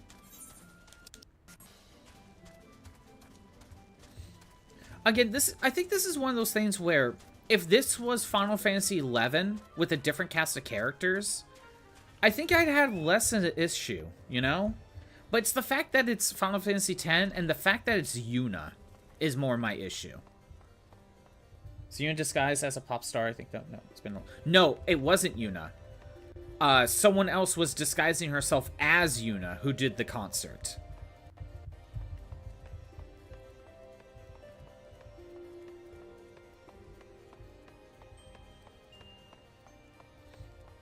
Which FF is my favorite? 6 and 9 are my top 2. Whichever one is actually in first place kind of changes depending on the day and my mood. But it's 6 and 9. Nice. 9 is pseudos. I mean, it's like 6 is my favorite 2D one, and then 9's my favorite 3D one. That's probably a good way to say it, because they're kind of two different mindsets. It's the funny number, I know. I don't say 6 and 9 are my favorite just to make the funny number joke. It just kind of ends up being that way.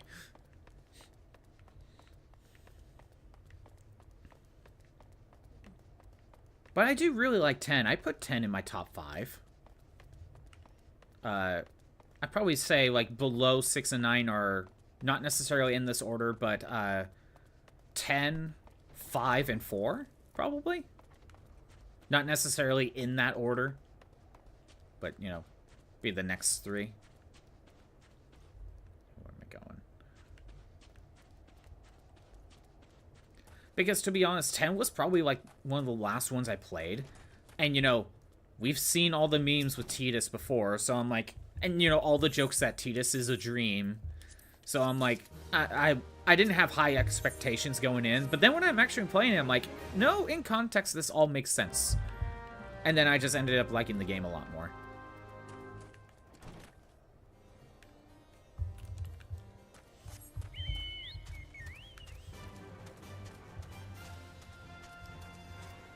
But yeah, speaking of challenge runs, there's a major set of challenge runs for Final Fantasy X. Like, it's ridiculous. And it's one of those challenge runs where you could do like a base version of the challenge run, but then you could keep adding more restrictions on top of it if you want even bigger challenge.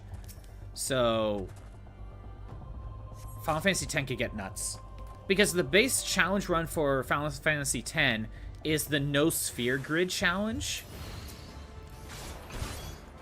But then you can keep adding more restrictions on top of the No Sphere Grid. On top of it. And I hear it gets pretty nuts.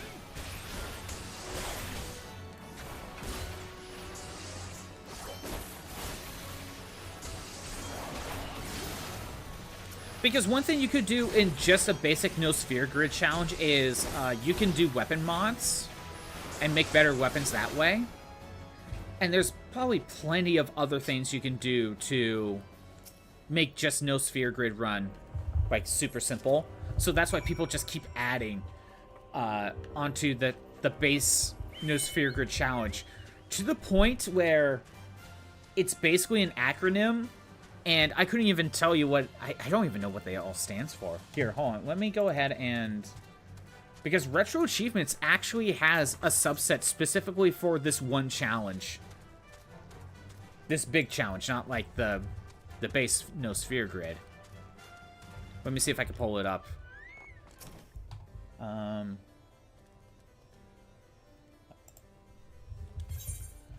If I go to... Let's set the restriction to PS2. Let's find Final Fantasy X. There's 10 too. I don't think I ever put 10 in here. Okay, 10 international. Then there should be a subset. Here it is. Oh, is it just no sphere grid? Oh, this one might just be no sphere grid. Okay, so that one's actually a lot better. But there's an even bigger challenge with Final Fantasy X that you could do on top of just no sphere grid. Hold on, let me see if I can pull it up. Final Fantasy X challenge run. Let me see if I can find it.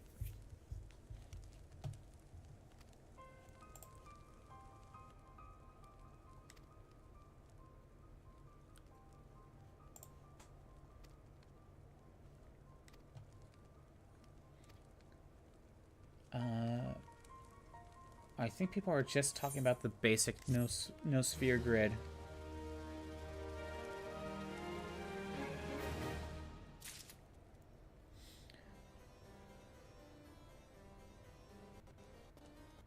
Okay. Can I please find, like, the full one? Let's try this place. Oh, wait. I think I found it. I think I found a post on it.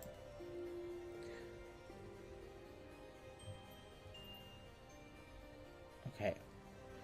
So, I guess the acronym for this challenge run, I just kind of have to... okay, so it starts with no sphere grid. So it's NSG, NSN, CNON, ENN, ENBB. That's the full challenge run, like, acronym.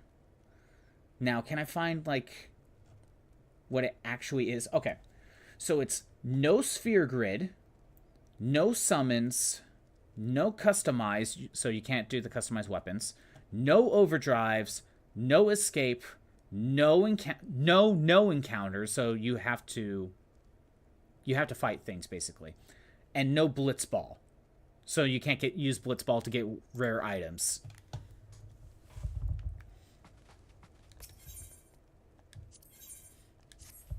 I knew, like, there was a ridiculous challenge for Final Fantasy X that people just kept adding on to it.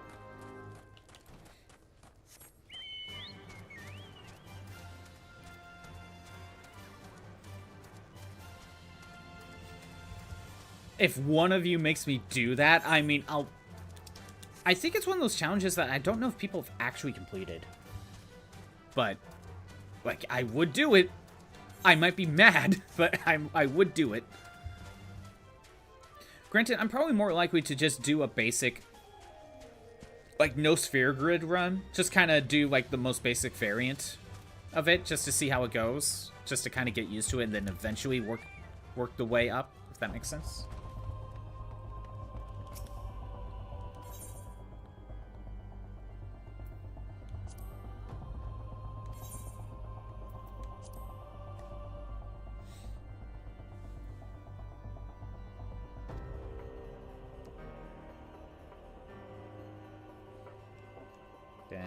Not really sure what's happening. I'm just kind of moving along with the plot. Eventually, when I end up back in New Gridania or some of the other towns, I'll probably start some of the job ones. I wouldn't mind getting at least Paladin today.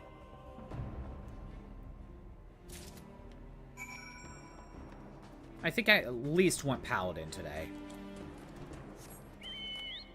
Which I believe, if I remember correctly, how to get Dragoon is I have to do the one quest in Ul'dah to do the level 30 Gladiator, I believe, is what my job class is. And then I have to do a separate one for Paladin specifically. So basically 2 quests for that.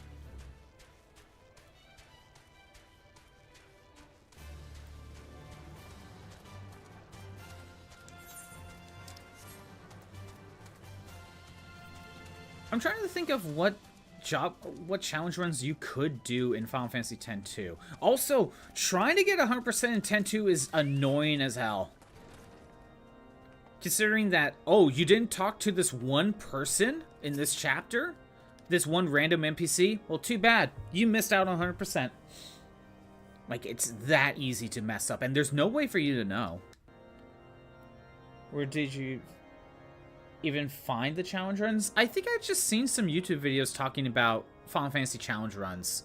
Because I've heard of Final Fantasy V's 4-job Fiesta challenge run. And you could probably apply that to 10-2 and maybe even 3 as well. Is it on retro achievements?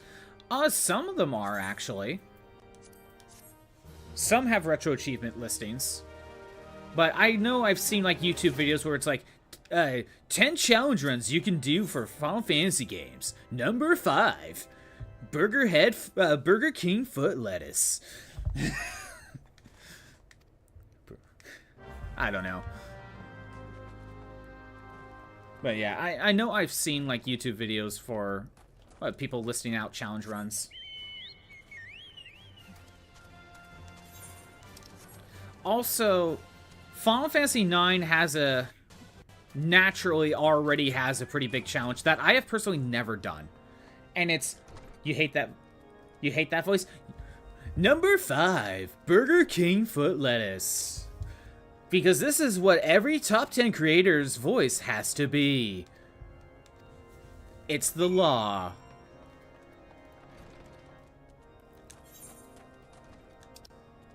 Where am I going? I gotta speak with 2 other people. But where am I going?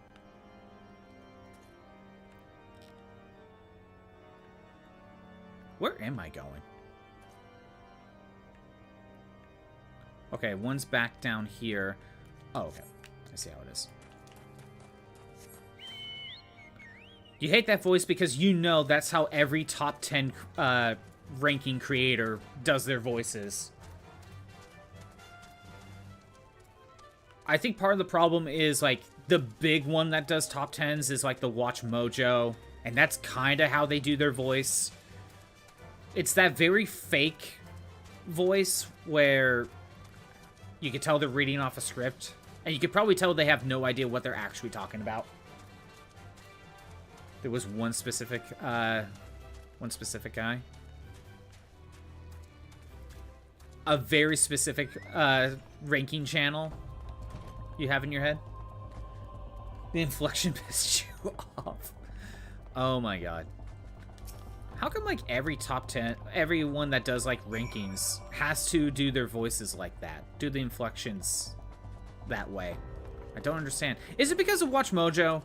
Because Watch Mojo really does a lot, their voice, or in that sort of tone. And because Watch Mojo is the top 10 ranking channel that people think of, then everyone needs to do it. It's so bad. I love the Power Glove. It's so bad.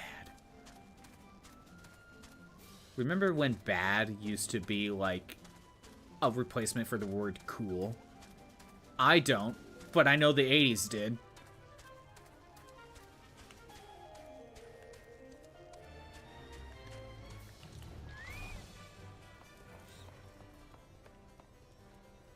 You're fuming thinking of it. You're fuming thinking about the Watch Mojo voice.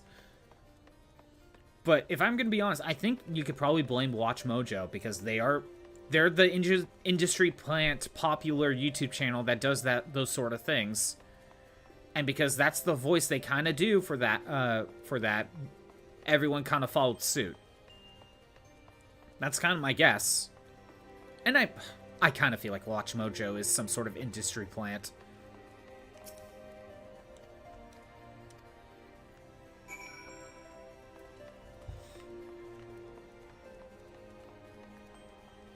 You like Falcon? He's chill. To be fair, I don't watch Mojo that often. Because every time I watch a Watch Mojo video, I kind of hate it. Him and Outside Xbox? Never heard of that one either.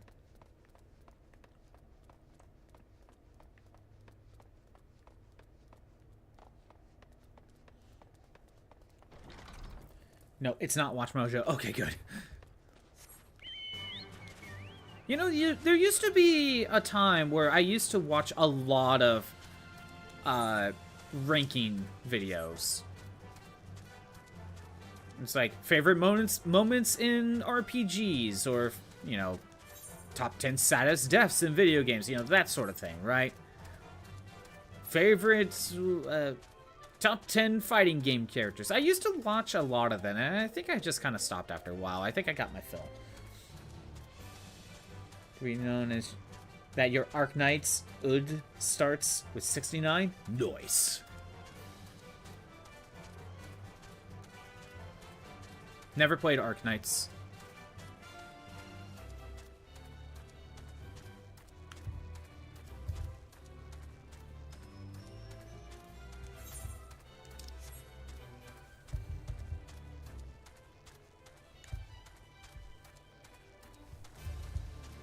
There's the one channel that does these animations of you are an Eevee.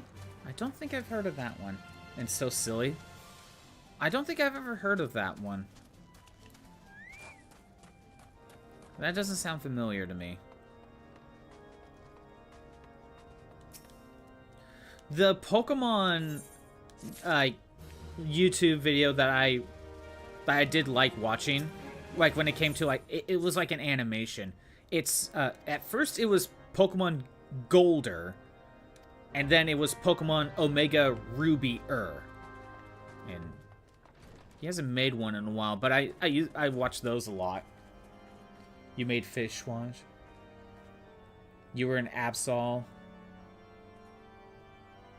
It's a different Pokemon each time. I feel like it's one of those things where I need to see what you're talking about.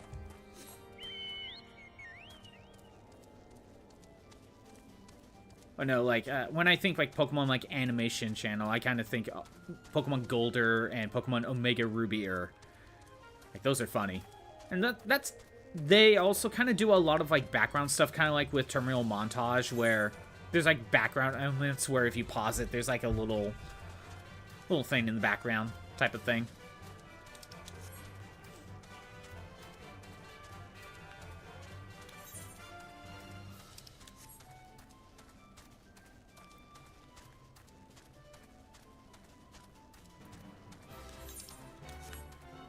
We have to go over here and look for you, I think. But I'm being attacked by Durgan. Fine. I'm being attacked by Durgan.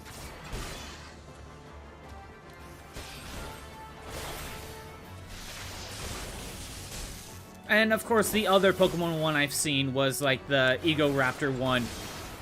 You know the one. It's like, Pikachu! Use Thunder Smash! Is it you? Not you.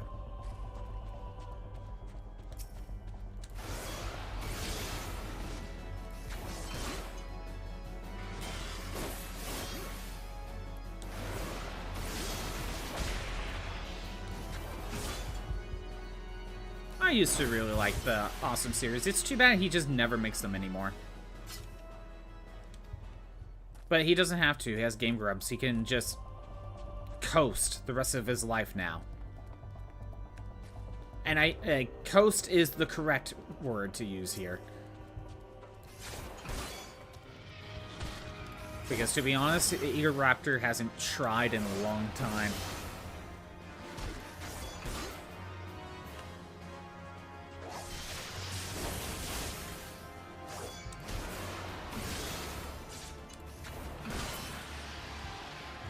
Oh, there you are.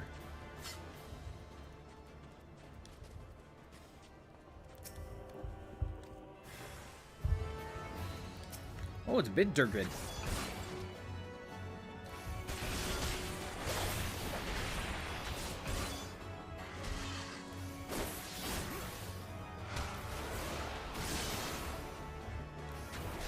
Why does the Dragoon jump ability need to wait like 30 seconds?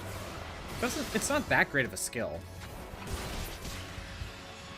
Like, you could put it on like even a 20 or a 15 second timer. Or even 10. Like, it doesn't need to be that big of a timer. Aid the other knights. Got it.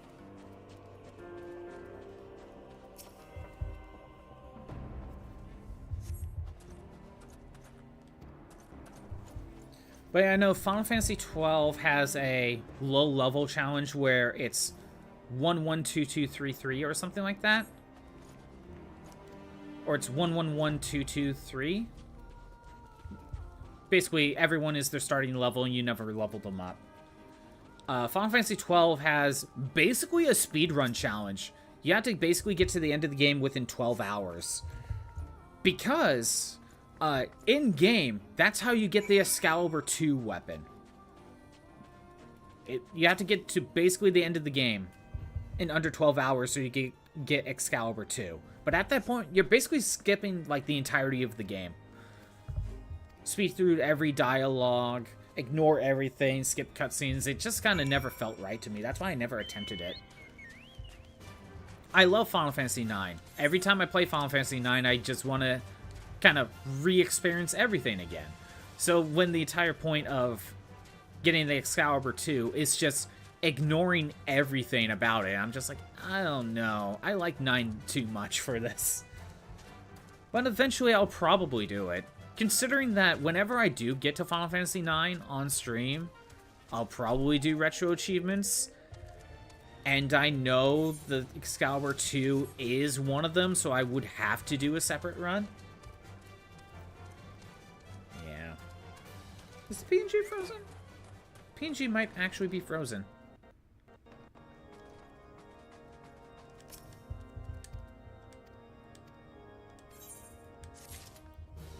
Yeah, you know what? I think it is frozen. Let me go fix that. Yep.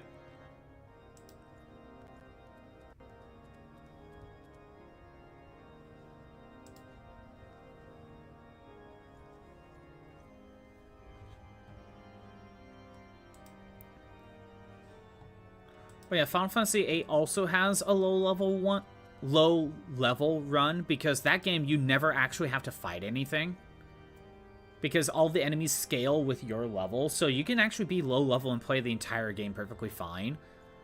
At that point, if you're doing a low level run for Final Fantasy VIII, you're doing a lot of triple triads, so you could get items and through the cards, so you could do item mod. Final Fantasy VII, actually, Retro Achievements has a few Final Fantasy VII ones as well.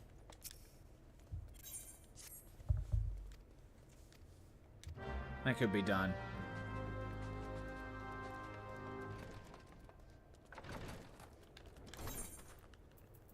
Okay, where am I going? Just north of here? No. Not? Yeah, north of here. I'm right in here.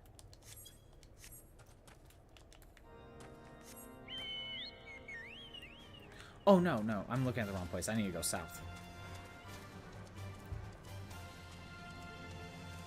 To be honest, I can't really think of one for Final Fantasy II for a challenge run. That's part of the reason why I played it when I did.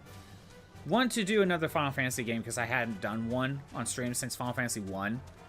And even then, that was a challenge run. And two, I also wanted to play Final Fantasy II and kind of move along the Final Fantasy games a little bit, but Final Fantasy II, I just couldn't think of a challenge run.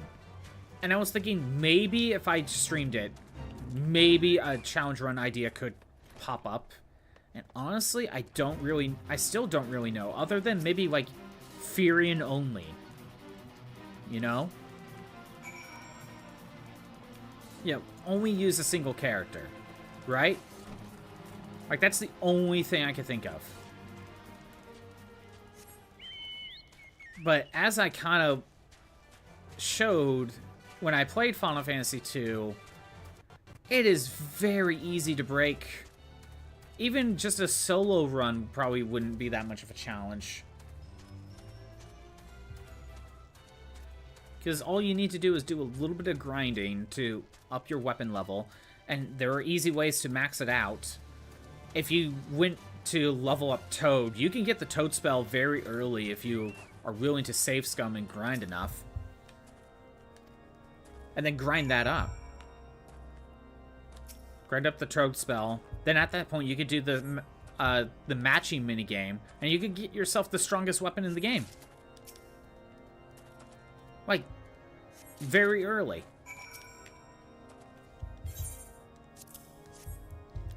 And even if I didn't do that, there are plenty of spells to mess around with in Final Fantasy II that just make you overpowered. Blink to increase your evasion, Berserk for your attack, and you're done. That's it. A good Berserk spell is all you need. And if you're single player, if you're already doing solo anyway, all you need is the one Berserk spell.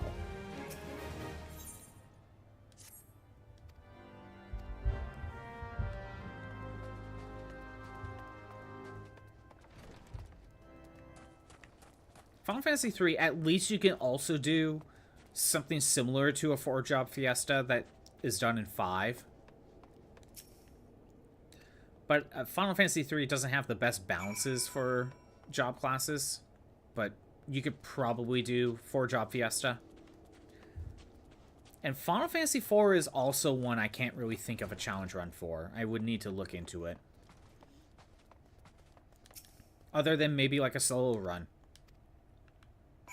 Like, Cecil only, basically. Also, maybe low-level run. That's probably another challenge you could do through it.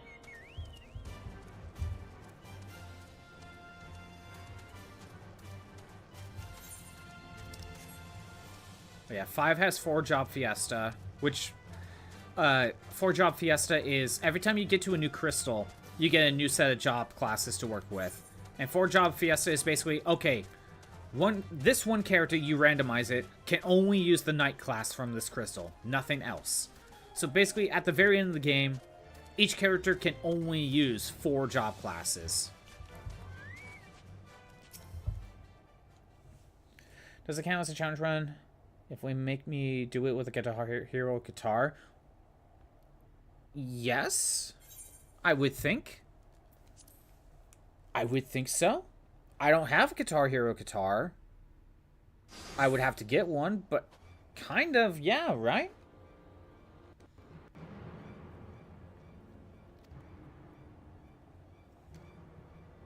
I used to have Guitar Hero guitar, but that was a PS2 one. By answering that, I've set the precedent? Yeah, I think so. I would think that using a weird control scheme could probably be a challenge in itself. Like, if I wanted to, I could do a challenge of play this game with the DK bongos.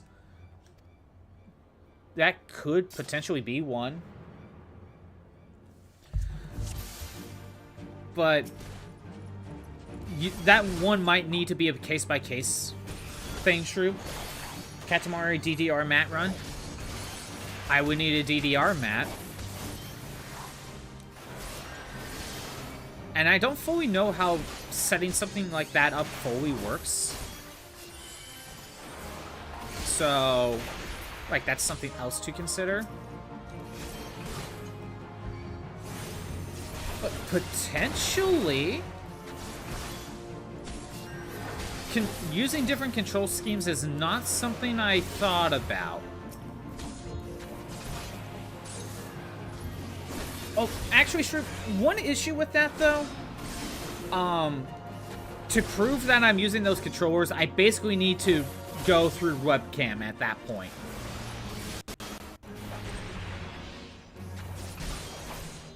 You know, I can't really just use my PNG. I basically need to go with webcam. Feet cam? Yeah. It was a joke, but could you imagine? Hey, I had a friend that would try to do weird stuff where it's like, play this game with my feet. Like, okay.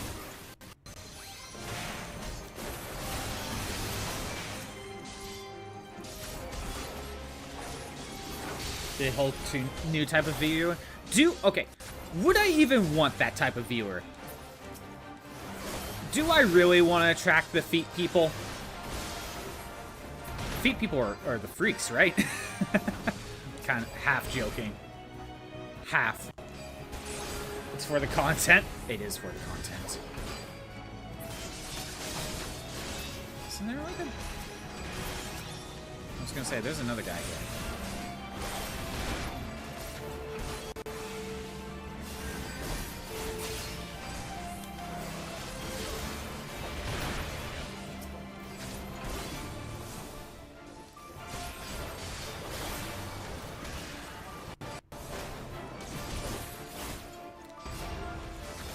Robot feet will be hard to make out with some old shoes and cardboard. Well, at that point, it's more of like, I'm just putting on the webcam and I'm not really PNG anymore at that point.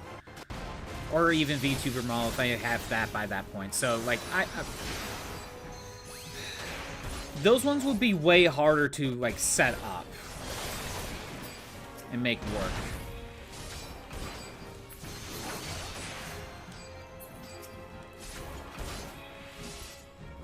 I mean, potentially, maybe, but that's a lot harder thing to figure out, that's for sure.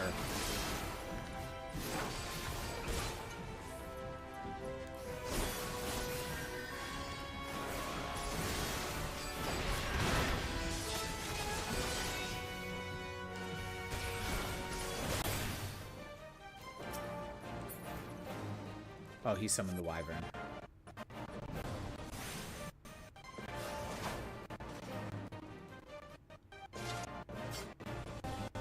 Man, the audio's going all over the place. I'm gonna have to fix that here in a second. Just keep the PNG up and just have the feet cam where the robot feet are, but the robot feet are kind of already off screen. Oh, I gotta fix this audio. It's getting pretty bad.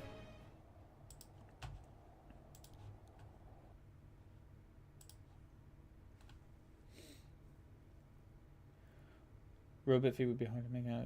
You know what? Are you thinking about it? What do you think about what? Think about what? What are you trying to think about?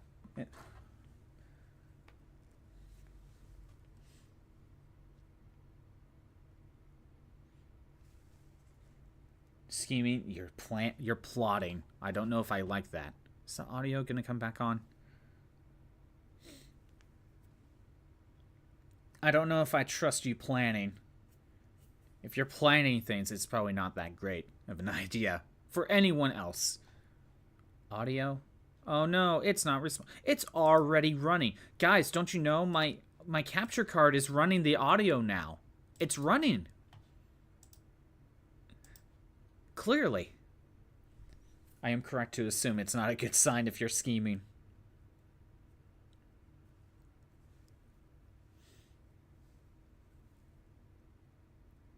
Where's it running to? I don't know. It's running, that's for sure. Why are you running? Why are you running? Computer, are you going to do the thing? Oh no, it's already running. One more time. Lizard. Lizard. Okay. I think I have to hold off on the audio for a little bit, so I'm going to turn on the audio for you. You can hear through the Elgato, but I can't. At least lizard words.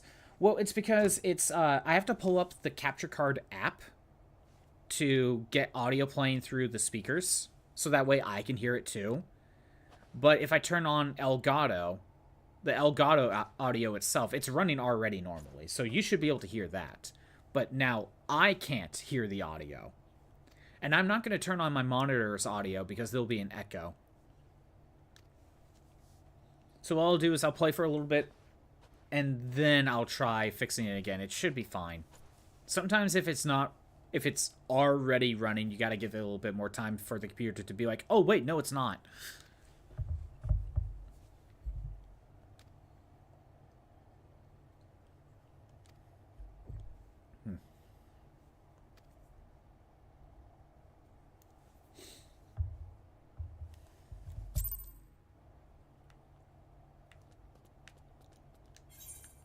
Back over here to town.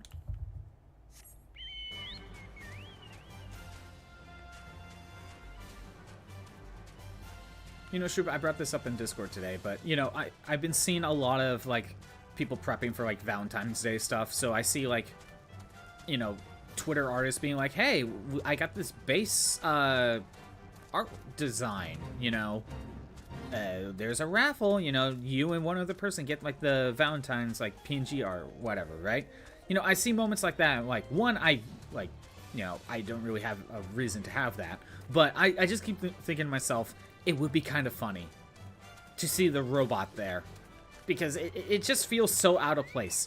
And, you know, like, it's so not normal.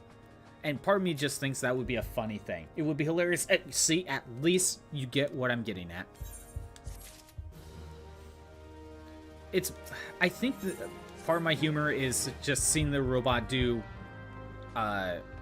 in situations that normal people do, but it's a robot, so, like, you wouldn't think the robot would need to be, like, drinking at a bar or something, you know? Like, in some ways, like, I find that kind of funny. But unrobot spaces, yeah, kind of, I think that's just kind of like a subtle humor thing that I'm okay with, you know?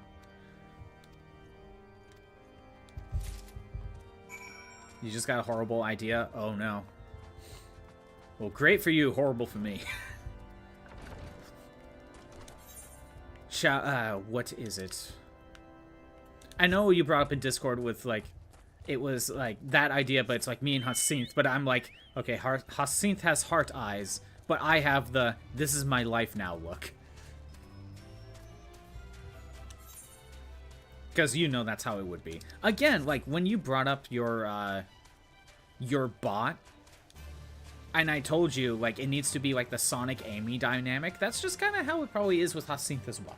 Actually, with most cases. Don't tell either of them about Guinevere, though. You're gonna sketch it. You already have an idea. Oh, go. I guess we'll see it soon. Soon enough. Yeah, don't tell either of them about Guinevere.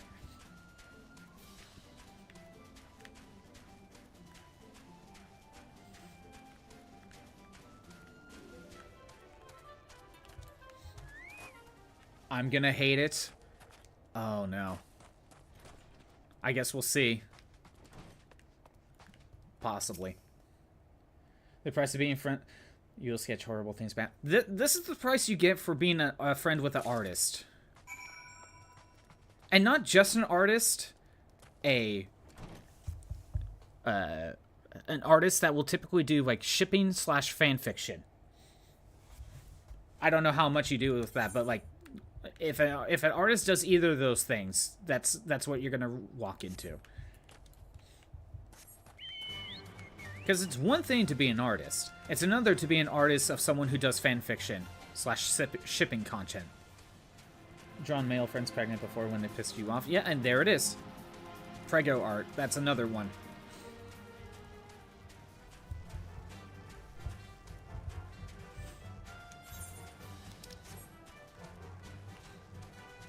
I'm going to try fixing the audio on my end here in a second.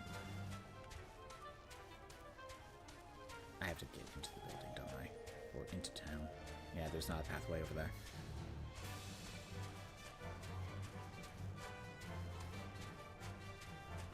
I thought I could just cross through, but there's no door over there. Okay, hold on. Let me see if I can fix the audio on my end. Might have been enough time. Running joke. That pseudo and fish, we're gonna ride off a horse in sunset together. I know you've mentioned that before. I remember you saying that. And you were still dating Sudan at the time. Yeah, I remember. I remember you mentioning this. Hey, good. I got the audio going on my end. So let me go ahead and turn that off. So that way there's not double audio.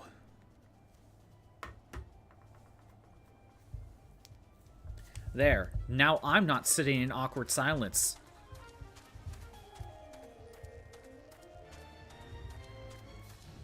Double the audio. Double the annoyance. I don't know how much more of this plot there is in, like, this little section, but I'm thinking maybe in about 10-ish minutes, I'll probably just stop what I'm doing in the plot and go do, at least, do Gladiator and get Paladin going. Because I really at least want to get Paladin. Maybe I'll do the other two. Wonderwall? What?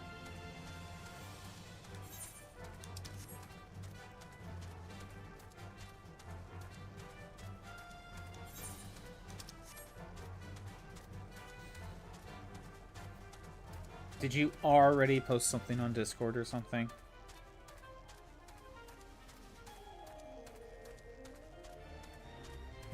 Doesn't really look like it. Okay, might be safe for now.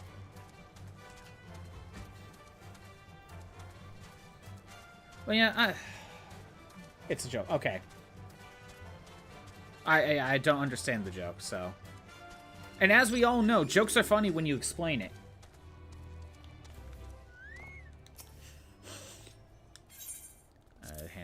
Hand these over. It's a lot of fetch quests. Wonderwall is the most basic song someone can learn on guitar. Oh, okay. As someone who knows nothing of music, I would totally know that reference.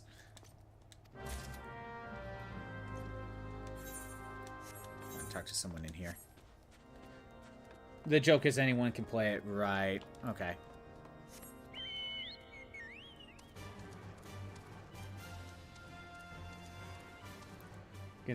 Get caught. You hit him with the... Anyway, here's Wonderwall. Oh, I see what you're getting with. I see what's going on here. Okay.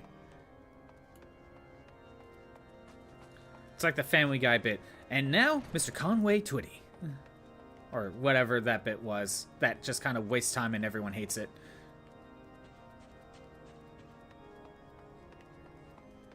Who am I supposed to talk to?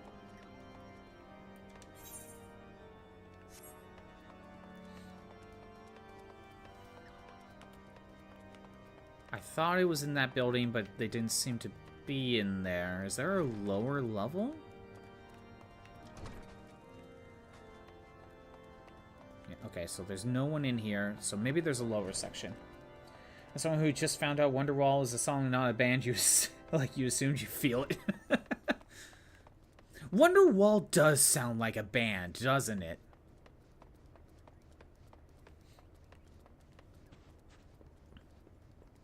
It actually does sound like it would be a band name.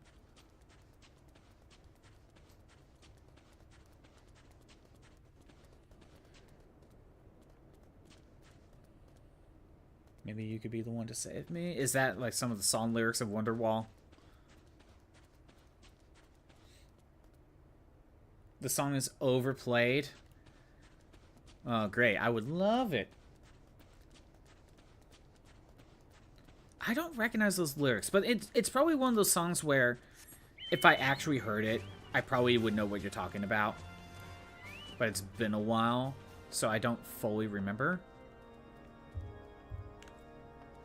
Like, it's one of those songs I definitely... Oh, there's a door. It's one of those songs I definitely don't know off the top of my head by name.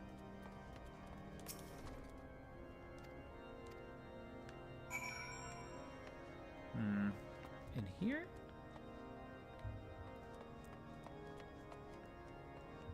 Okay, probably in the upper floor.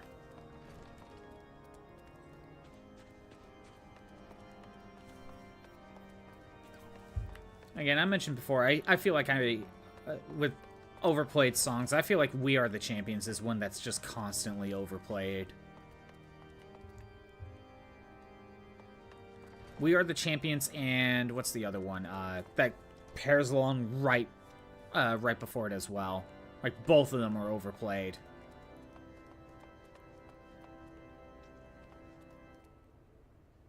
I have homework now. I still have homework. I still haven't looked into like some of those songs you posted earlier in the week.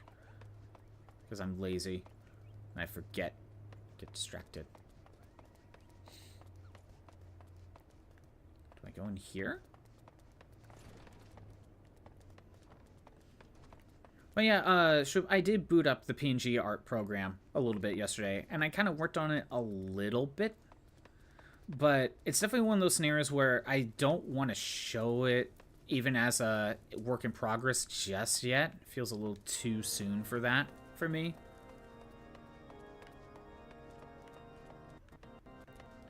It's just one of those, I work on it for a little bit, and I'm like, I need to figure out how to fix this, so I come back in a day or two when I have, like, fresh eyes to it.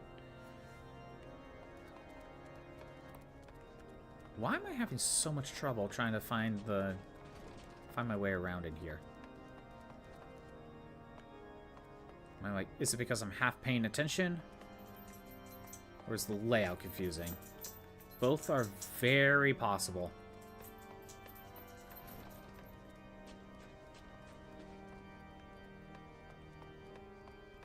Let's try up here again. The answer is yes. Yes to what? Yes. Okay, then. Oh, there was a staircase here this entire time. Didn't even notice.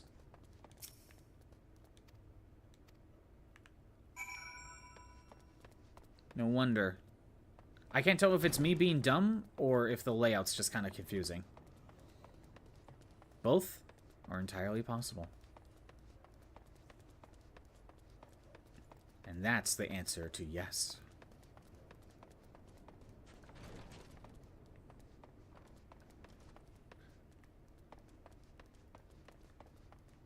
By the way, Crimson, did you know Yes is also a band name?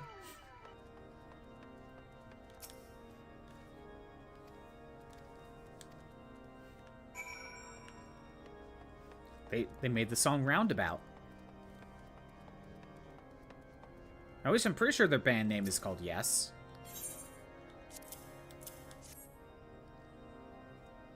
So is Necro Goblin Con? I think you mentioned that last time.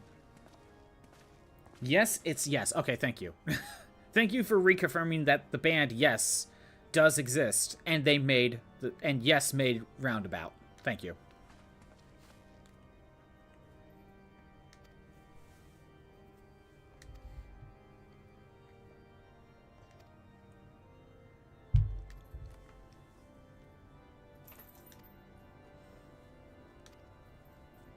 If you ever watched the first two parts of JoJo's Bizarre Adventure, the ending theme plays Roundabout. So that's kind of how I know that.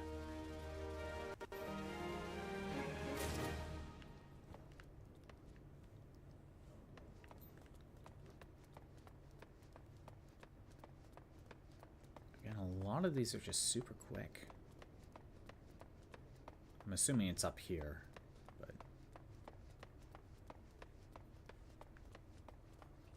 Okay, maybe not. Man, this is a tall tower.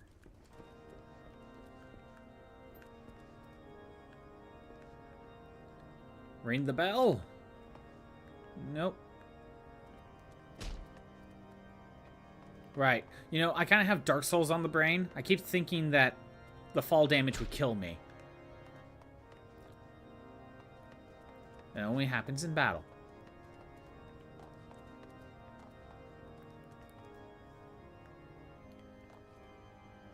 Pucifer is also another bad name. Great, now you're thinking of Roundabout? With a roundabout. I wish I knew the words. The problem, again, Roundabout is also a song where I feel like I assume how some of the lyrics are, but I'm probably wrong. You know? I've mentioned before how, like, I just have a hard time, like, understanding certain song lyrics. Or for some reason, I'll just get a lot of the lyrics wrong. Unheard lyrics? Is that what it's called? Is that what it's called? Never knew that. Because that's a big problem I have. Just in general.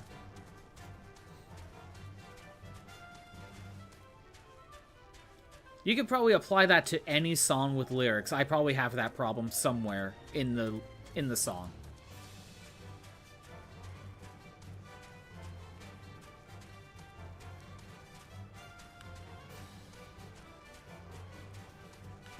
When people mistake lyrics for a song like the Eros and Apollo song you mentioned. Yeah, okay. That's unheard lyrics. Okay. I did not know there was a term for that. Now I know.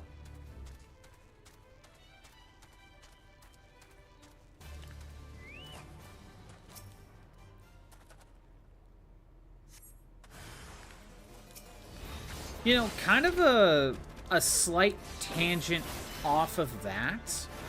I remember my friend showed me this older, like, YouTube video. I mean, it's like maybe like somewhere between 10 to 15 years old by now.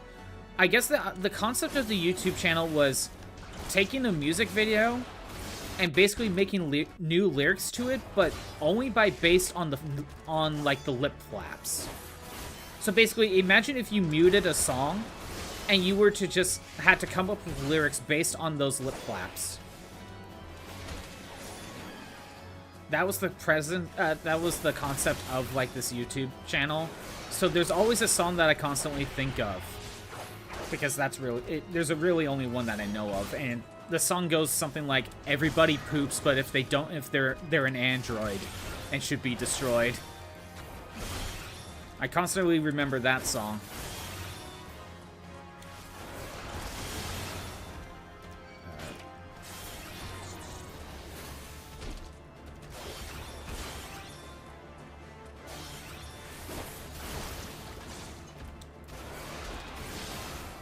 I might not win this, actually. I am very low on health. And I'm dead. Wow. I am surprised. I'm surprised I didn't win that one. Well, it's a good time to work on Paladin anyway. So there used to be a segment on TV that used to play songs and had the most popular misheard lyrics for the song. Bro, what? Spoops took the song Caramel by Sleep Token and kept saying stinky feets instead of stick to me. And it's so hard for you to not to hear that. Oh my god, don't you just love moments like that? Yeah, no, it was a YouTube channel where it's like mute a music video and then try to figure out what they're saying just based on the lip flaps. That's basically the idea. So the one we watched was "Everybody poops, but if they don't, if they're an android and should be destroyed." That was the song. I might need to pull it up now and post it in the Discord. Let's go ahead and start White Mage.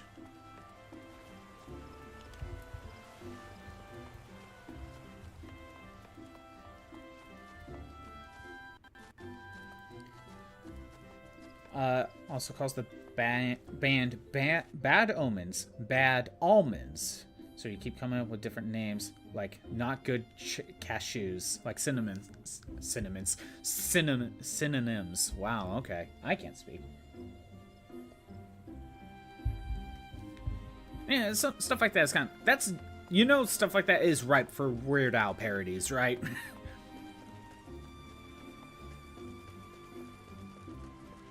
It's like the perfect setup for Weird Al parodies.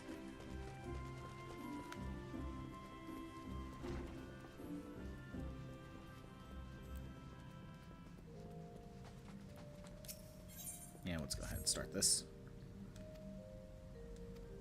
Love Weird Al, so it makes sense. Yeah. You know, I've heard a decent chunk of Weird Al music, but I don't go out and actively listen to him. But I do like some of the songs. Like, you know, I've heard like the classics, like eBay and what was it? It's the parody of Bad. I think it's just Fat. I don't know what the actual song title actually is for that one now that I think about it.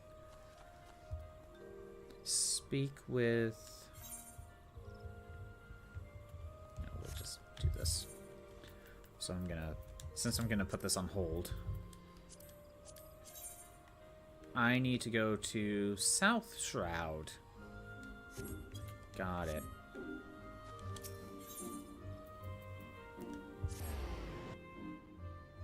One of his records in danced eBay for a talent show in elementary school. That's hilarious. Shaped a lot of your music tastes. I mean, that's cool.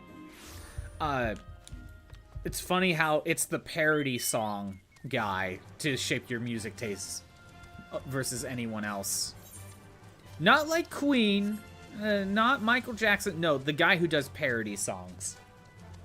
That's why you enjoy meme music. I can agree to that.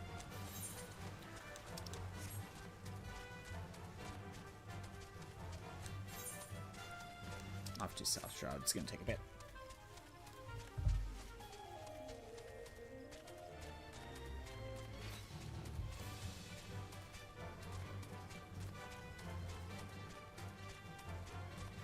You're like, that described your personality as a whole. Grew up listening to Weird Al. Oh, that just makes sense. Yeah. That's all you need to say. Like, how did you become who you were today? I listened to a lot of Weird Al. Oh, okay.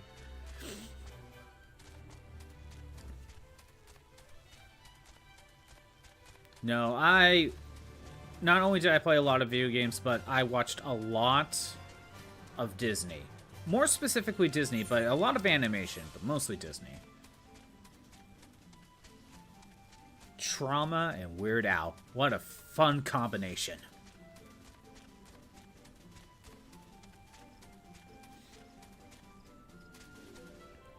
Also, a lot of Jim Carrey, too. A lot of Jim Carrey stuff. Was my family Disney people? My mom's a Disney person. Yes. So I watched a lot of Disney.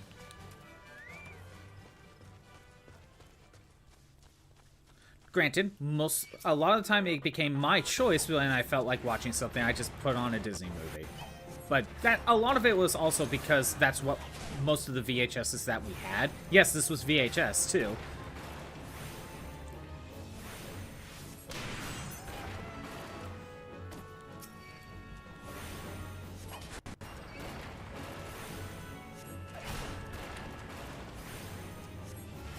You feel my pain? You have no idea, Shroop. You have no idea. My mother has a Disney Christmas tree that specifically only holds Disney ornaments. Wait for President to ask what a VHS is one of these days, and then he's gonna make us feel old.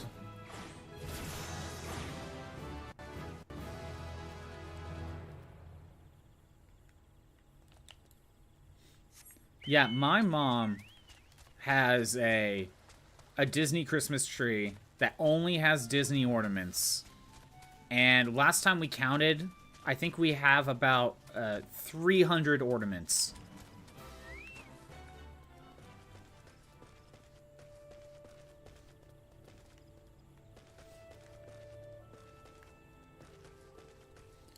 I collected the special edition Winnie the Pooh snow globes. My mom has a few snow globes too.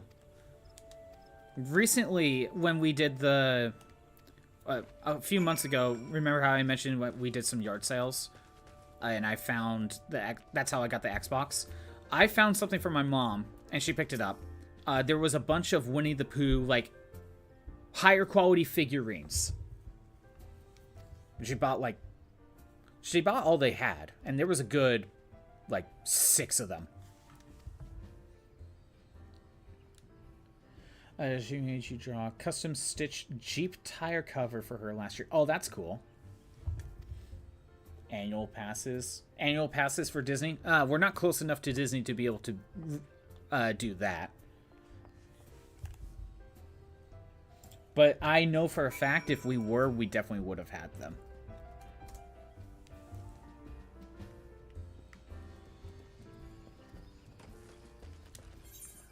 Yeah, I know for a fact if we were closer to either land or world, we probably would have annual passes.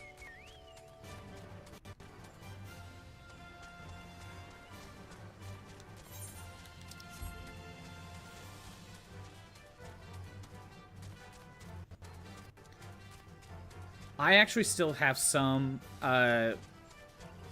Disneyland merch still. I mean, it's not like I would get rid of that, but when I went to... I forget how old I was, but I still have a Stitch hat where it is Stitch and it looks like, it's like Stitch's head and it looks like he's eating your face. I also got the gloves to go with it. And with how I have it set it in my room, it kind of looks like I bubbled Stitch and put him on my wall, basically. It kind of looks that way.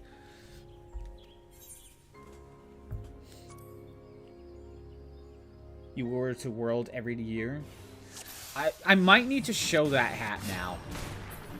But it definitely doesn't fit me anymore, that's for sure.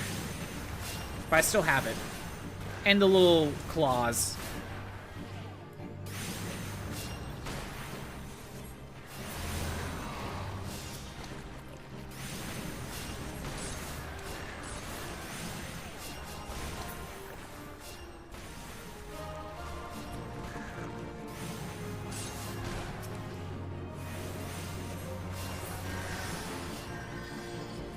There's probably some other merch that I have, but I can't think of it at the moment. I can't remember like too many merch I actually picked up in Disney, to be honest.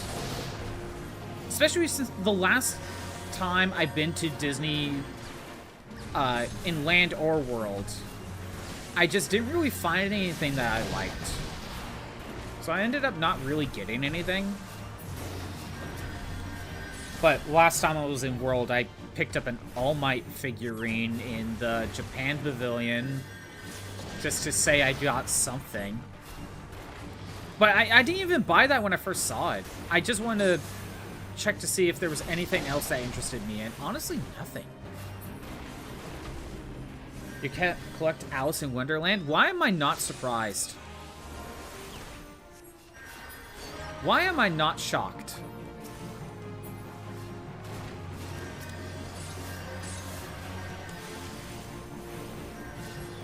Is it anything Alice or specifically Disney's Alice? I mean, I know you like the... You were playing the... American McGee's Alice for a bit, so... But, like, when you're actually collecting Alice stuff... American McGee and Disney, those two specifically, okay.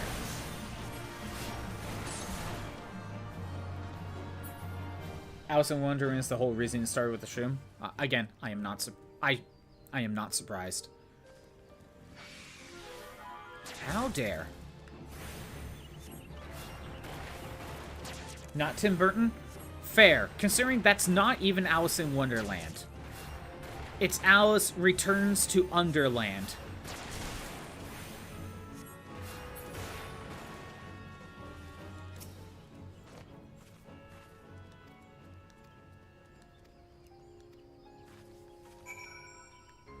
And it's not even that, like, crazy. Like, the whole... Like, there's law and order in Wonderland. That's not Wonderland. He made it a war film, basically. And that's, like, so not... That's so not Wonderland at all. Okay, yeah, back in Gridania. I could probably just return. Have you read the original book or something?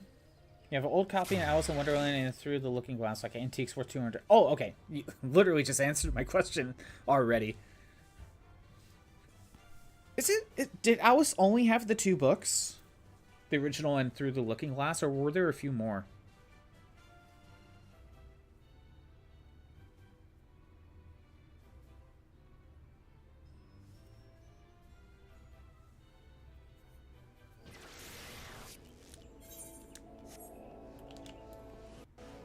What am I doing? Teleport.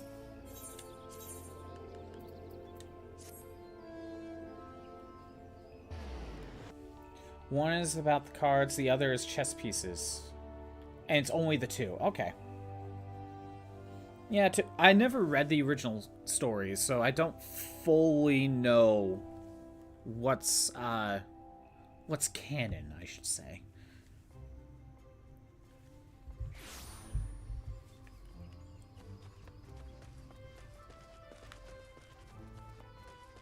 I always thought there was probably, like, at least one more Alice book. Well, no, it's just only the two. I keep thinking it's like a Wonderland... not Wonderland, duh.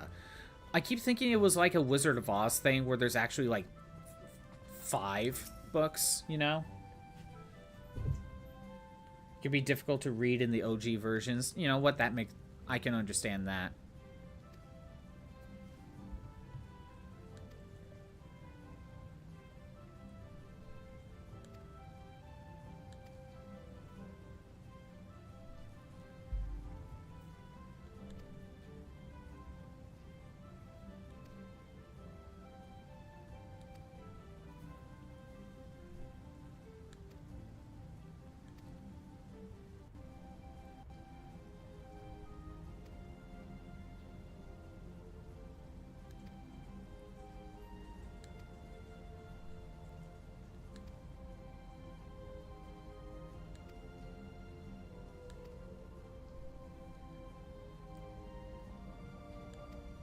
Sorry, I'm just kind of glancing through the dialogue when I'm not even reading it, or not even reading it out loud. Basically, she realized her mother didn't do the nature magic because her mother thought that it was hurting nature when doing that type of magic. So now she realized that's not the case. That's essentially what's happening. What I got out of it.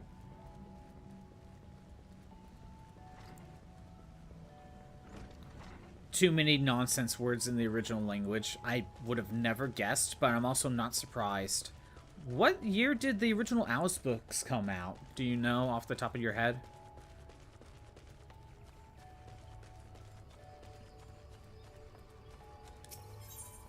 Okay. We are going to Ulda, because I am definitely going to take care of Paladin. If I have time, I'll probably do the Summoner. But after that, I think that might be it. We'll see. We'll see how long everything takes. Oh shit, I should have... Oh well. I was gonna complete Leather Worker, but oh well. We'll see. Maybe I'll teleport back at the very end to take care of it. The 1800s? Okay.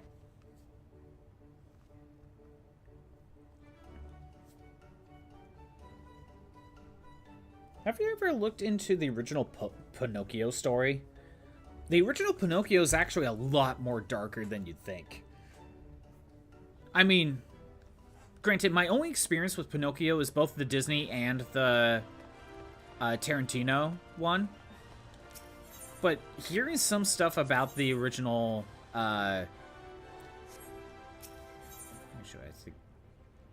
we want this. Hearing some stuff about the original story, it's a lot more darker than you think. Love the OG fairy tales. All of them are dark. Although, I think... Wasn't Pinocchio actually in, like, the early 1900s? Like, it's fairly recent? Or maybe I got the year wrong. Or like Cinderella, where the stepsisters cut off their heels to try to fit them in the shoes. I want Gladiator. Actually, what year did Pinocchio come out? Pinocchio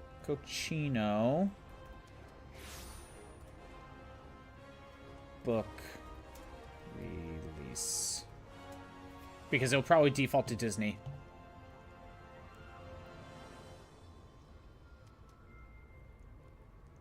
Okay, I was kind of off, but not by much. The original novel was in 1883 for the original Pinocchio.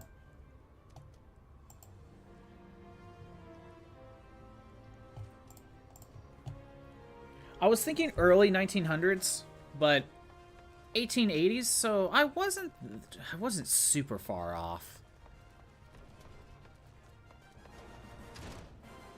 You're a big reader. Guys, sniffle the books. I don't read novels that often, to be honest. Other than, like, comics, right? Novels are something where every time I start reading, I will zone out. Hell, my eyes will still be reading. Hell, and I'll even move on to, like, a page or two, but then, like, I'll focus back in, and I'll be like, wait, what did I actually read? And then I have to go back.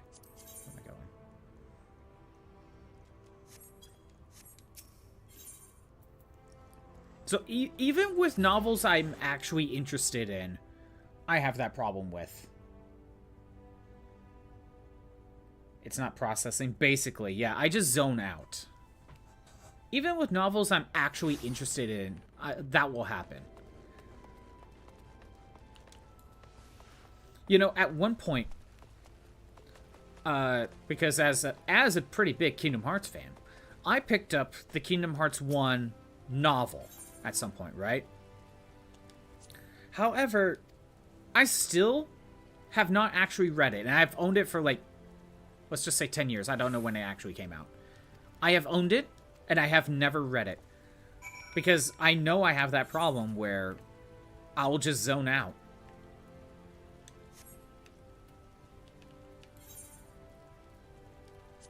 Where am I going? Okay, so there's like 2 things I need to do. One of them is in southern Thanaland. The other one... They're both in southern Thanaland. Okay.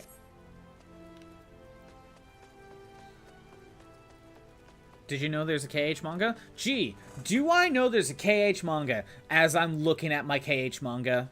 That's right to my right. Yeah, the first volume of Chain of Memories and 1 and 2 Kingdom Hearts. I have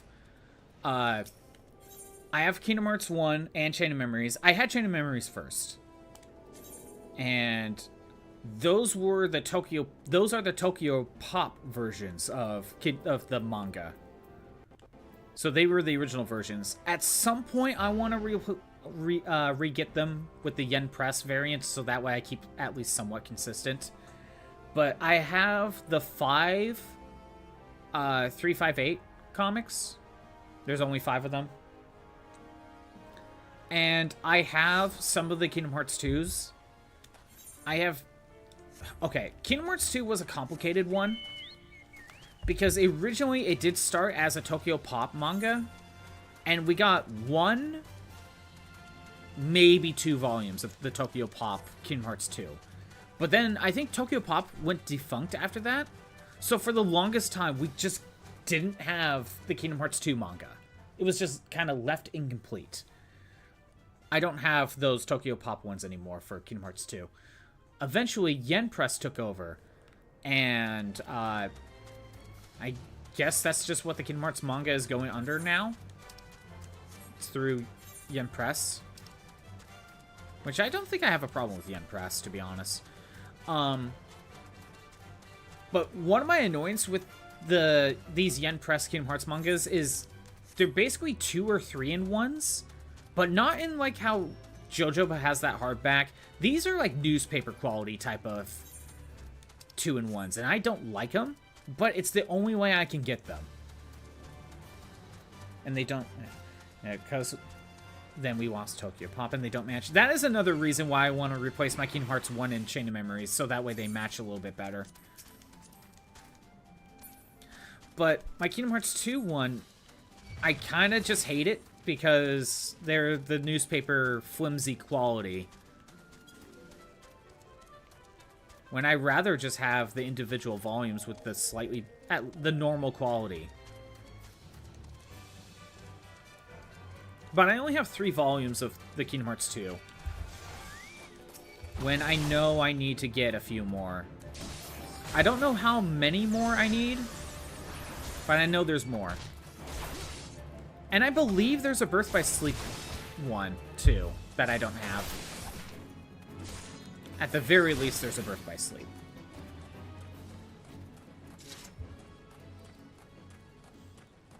I also have the Legend of Zelda mangas as well. Granted, I have none of the Twilight Princess manga. Because it took forever for Twilight Princess to even come out. All in one edition of Death Note, and you can bulge in someone with it? Oh yeah, definitely. I have all of Death Note, but I have all the individual volumes of Death Note.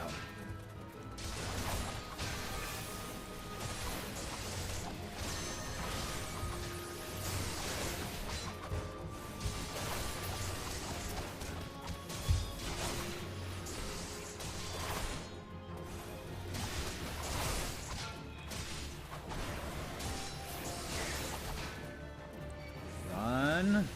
I aggro too many.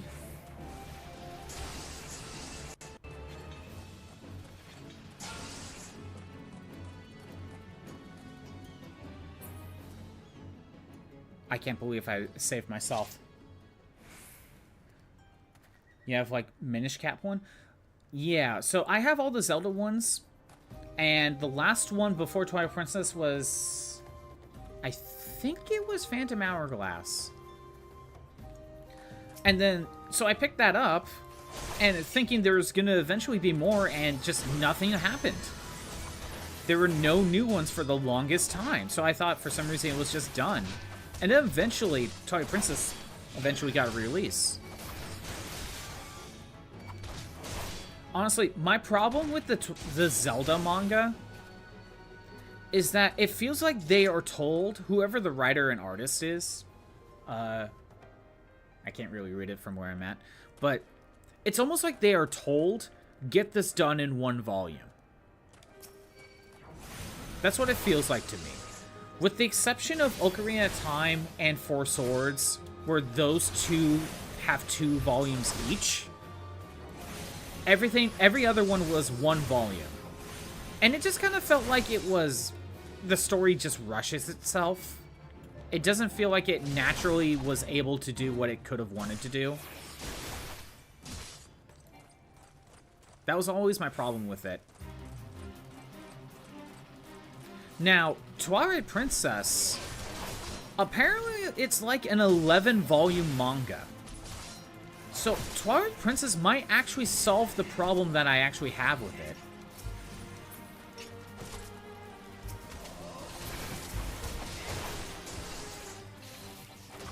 You have 1 through 4 of KH1, 1 and 2 of Chain of Memories, and just 2 of the KH2 ones. Is that all just the Tokyo Pop stuff? Because KH1 was 4 volumes, Chain of Memories was 2, and I believe there were 2 volumes of Tokyo Pop.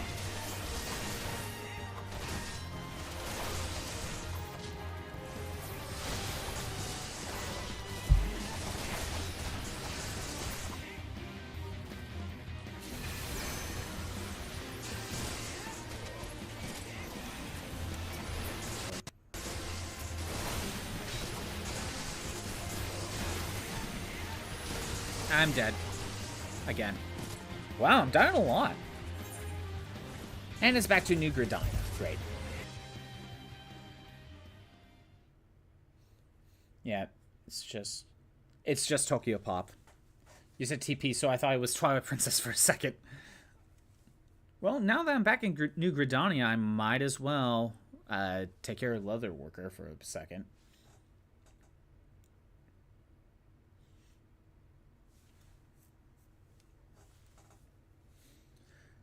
Yeah, eventually I want to replace my KH1 and Chain of Memories to keep consistent with Yen Press. But I'm going to be honest, when I look at especially my Kingdom Hearts 2 and 358 manga, I'm going to be honest, my problem with that series is it kind of feels like the artist isn't that good of an artist. Like, there's a lot of artwork in that in those mangas that I'm just like, this is just bad. This is just bad artwork.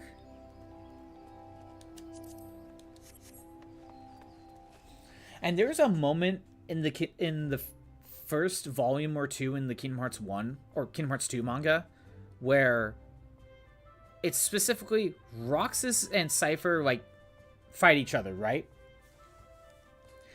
And I was gonna, it's specifically they fight each other, but I could not tell you what actually went down. Like, I cannot tell you if Cypher punches Roxas and Roxas is just kind of flying from that punch, or if Roxas did a drop kick on Cypher. I could not tell you what it is, because I think it's just poorly illustrated. True, you can know what I'm talking about. It's in one of those 2 volumes of Kingdom Hearts 2. If you say you have them, it's in there. Like, I literally cannot tell you if it's Roxas doing a drop kick on Cypher or if Cypher is punching Roxas. And Roxas is just kind of going flying from it. I cannot tell you what it is. You know the art style. And I think there's a few moments in 358 where I'm just thinking to myself, this is just bad. This is just bad artwork.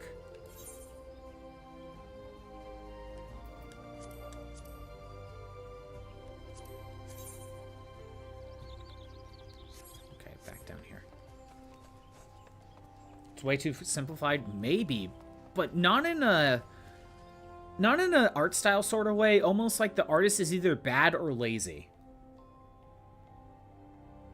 Because I don't know if it's laziness, and I don't know if it's due to his skill as an artist, but it just feels like it's one of those two.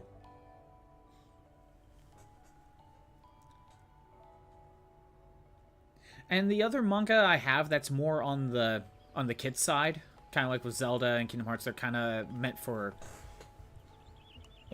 unlike like Naruto, which is like a teen manga. Like, yeah, Kingdom Hearts is all ages.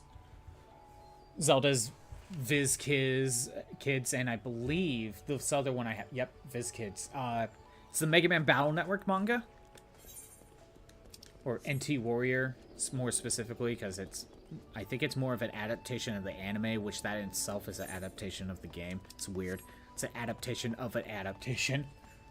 My problem with the Mega Man Battle Network manga is not necessarily for its quality, and nor do I feel like it's rushed in the way like an editor told them to rush it. It comes off to me like the writer itself just... The series could have been double the manga and it would have been fine. Like, it's a 13-volume manga. It could have easily been double. Because it's just more of, like, some plot points are just kind of, rushed. But not in a way where an editor's telling them to wrap it up. More of, like, the writer just kind of needed to be a slightly better writer. Or Greed. Oh, that's another one for Kingdom Hearts. I did not think about Greed, but that is another one to consider.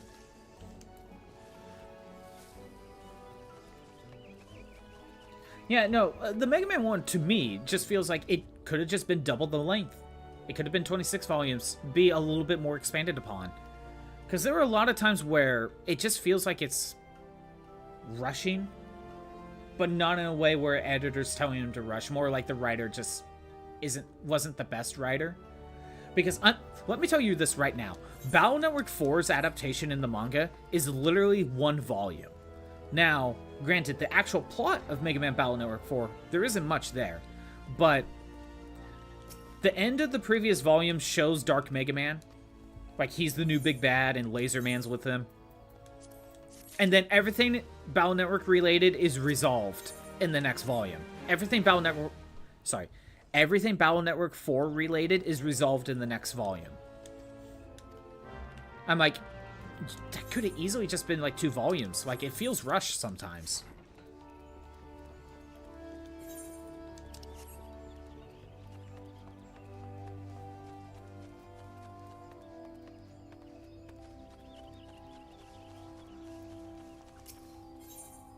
Okay, I want up here. I'm looking at the other manga I have. I have One Piece, I have Naruto, One Punch Man, Death Note, Dragon Ball. I have some, like 3 volumes each of Demon Slayer and Assassination Classroom. As well as JoJo. Good chunk of JoJo. One volume of Fist of the North Star. As well as 1 volume of the Pokemon Adventures manga. Forgot that I put that somewhere else.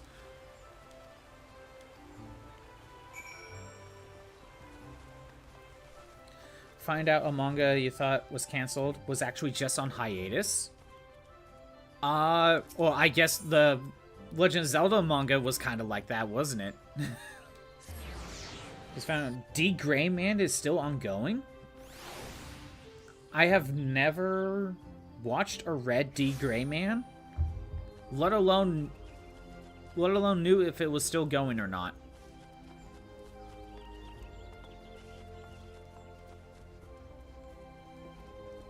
I know nothing of D. Gray Man.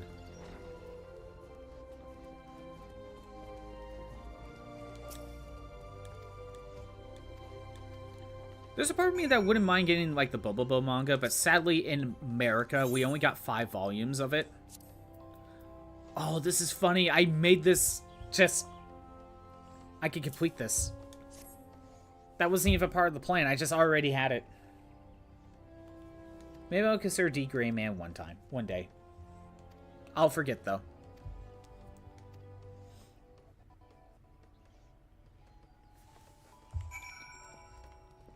But yeah, I want to at least get 1, maybe 2 more volumes of Fist of the North Star. I feel like I've mentioned my issues with it. Just in case you don't know what I'm talking about with Fist of the North Star. So far my problem is that, okay, the artwork's good. And the deaths that Kenshiro does to these villains are very gruesome. In a way that the art, I like it in the art style, you know what I mean? It's very, you know, Berserk, I think, took a lot of inspiration from that aspect of Fist of North Star. There were two main issues that I have so far in Fist of North Star based on the one volume that I've read. So Fist of the North, Kenshiro is too good. He's already a trained assassin. Like, that's his character. So nothing so far was a threat to him. And then even when there was a supposed threat to him, he just easily kills it like anything else. Search your books shelf. So, like, I should too at some point. I know I did once before, but I guess I'm gonna have to do it again. Omae wa wo shinderu. Nani? Yes.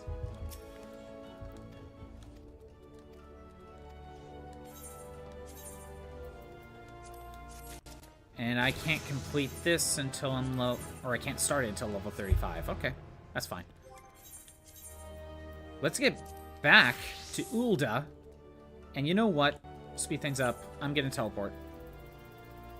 We're gonna go to Southern. But, okay, so Kenshiro is already a trained assassin. And any bad guy he has killed is just very easy for him, not a challenge. Now, the early enemies are very non-threatening to him, which kind of shows how powerful he is, and at least they are creative deaths. I'll at least give it that. That has it going for it. However, whenever there was someone that was supposed to be a threat to him, he still takes them out very easily. And I'm just thinking to myself, well, where's the challenge? Where's the threat? Right? So that's one problem. That's one problem I have with Kenshiro, or so far in Fist of the North Star. The other problem, which I think this might be, well, this is just as bad, if not maybe more of a bigger problem. So, Mary Sue, I wouldn't call him Mary Sue because he's already a trained assassin. It's not like he was just good at assassin techniques. He had to train for it. It's just already past the training. So I wouldn't call it Mary Sue. Mary Sue would be like, he's training to be an assassin, but he's already good at the assassin techniques. Like, no training required. He got really good assassin grades, pretty much. Like, he was... Okay, anyway. My other problem, and this is just as big. So, in his backstory, his girlfriend gets taken away from him, right? So that's his motivation, get his girlfriend back. Well, at the end of the first volume, he confronts the guy who's kidnapped his girlfriend. And he does kill him. So, and it wasn't that much of a challenge to begin with. However, you find out at the end of this first volume out of like 19 volumes that she committed seppuku. She offed herself by jumping off a tall building. So I'm thinking to myself, well, wait a minute. Now his motivation's gone. One of the whole reasons to follow him is just gone. So what is even the book about? Like, what do you do? Where's the motivation now? So now there's just this guy that's good at killing. Yeah, I know. And that's why I'm kind of in this mood where I'm like, well, I don't know if mood's the right word. I'm kind of in this moment where I will give it another volume, maybe two, but I don't know how you can save it. I don't know how you could save it.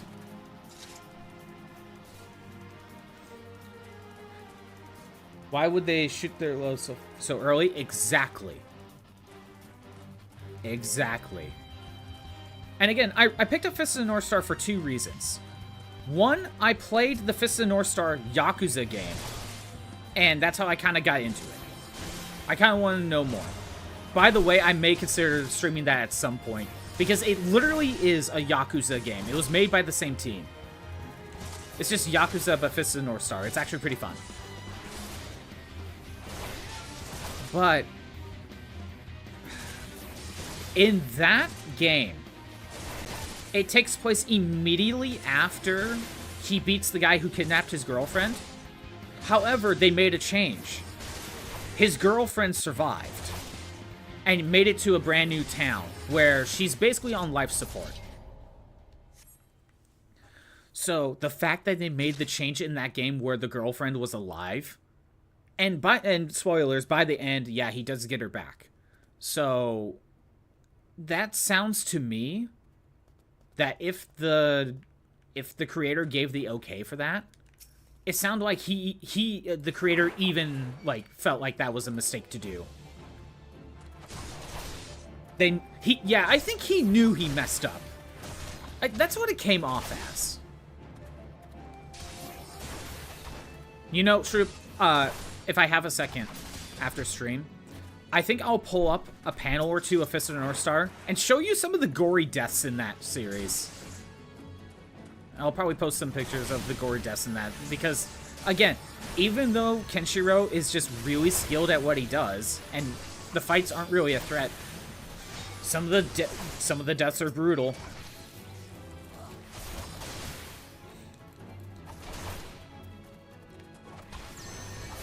It kind of helps save some of the manga a little bit to me, honestly.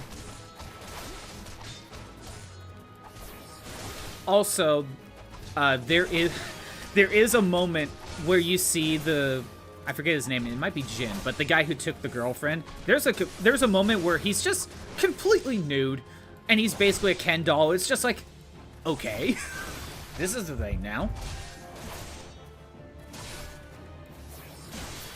It's kind of like Dio, if you ever seen a little bit of JoJo. Actually, now that I mention it, Dio was definitely heavily inspired by Jin. Have I ever heard of Judas? But yeah, now that I think about it, so another reason why I wanted to pick up Fist of the North Star, it's kind of like how Dragon Ball Z is like the inspiration for a lot of anime nowadays. Fist of the North Star was also a big inspiration for a lot of stuff. So I kind of wanted to see, like, the origin, you know what I mean? The anatomy is atrocious. I don't... Well, maybe I'll post a picture and show you, True, but maybe you would have to tell me if the anatomy is good or bad, but I guess I might show you that moment. But yeah, like, it was very Dio. Like the part of Dio where he just has a harem. Like, I'm just like, oh, Dio must have... It kind of feels like Dio took this aspect from Jin. I'm gonna watch 2 seasons of JoJo because your ex, but Spoops is obsessed with it. True. I have all the Blu-rays of JoJo. And I have the manga, although I have parts 1 through 3, and I have 2 volumes of part 4. Planning on continuing to watch it at some point. If I ever do watch-alongs on Discord, JoJo might be something I may do at some point. Again, I just never feel like I know when to do a watch-along, because I never feel like I have a moment to potentially do it, because there's always a potential interruption.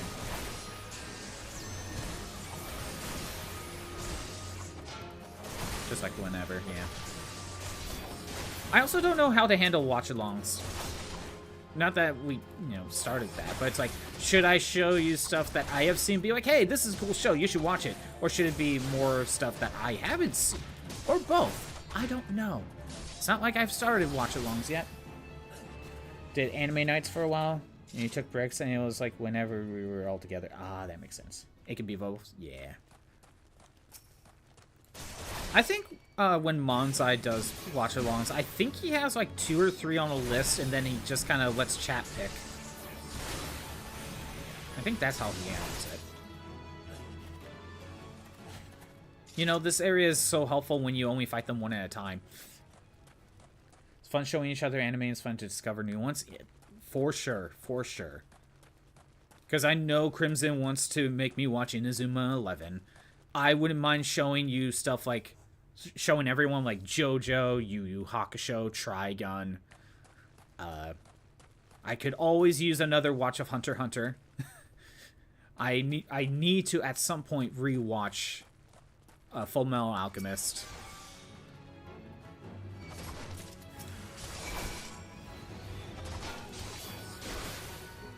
One Piece, but the edited version, not the actual anime, because the pacing's garbage.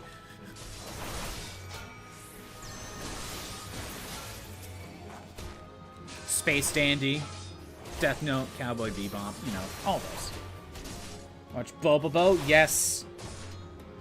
Bobobo is also one. I also consider that to be like the first thing for the watch-along.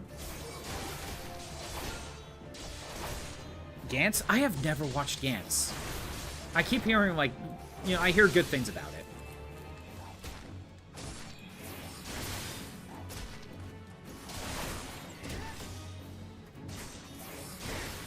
You know, showing people Hozuki's cool headedness. Friends show me Overlord. Oh, I have seen the first season of Overlord. To be honest, I didn't really care for it. Okay, so when I first got introduced to Overlord, I've already seen Konosuba, right? But then there was, and I might have seen ReZero. I don't remember if I did or not. But there was this kind of crossover chibi anime where it was, these 4 shows get together and it's like a chibi show. They basically have to go to like high school or something.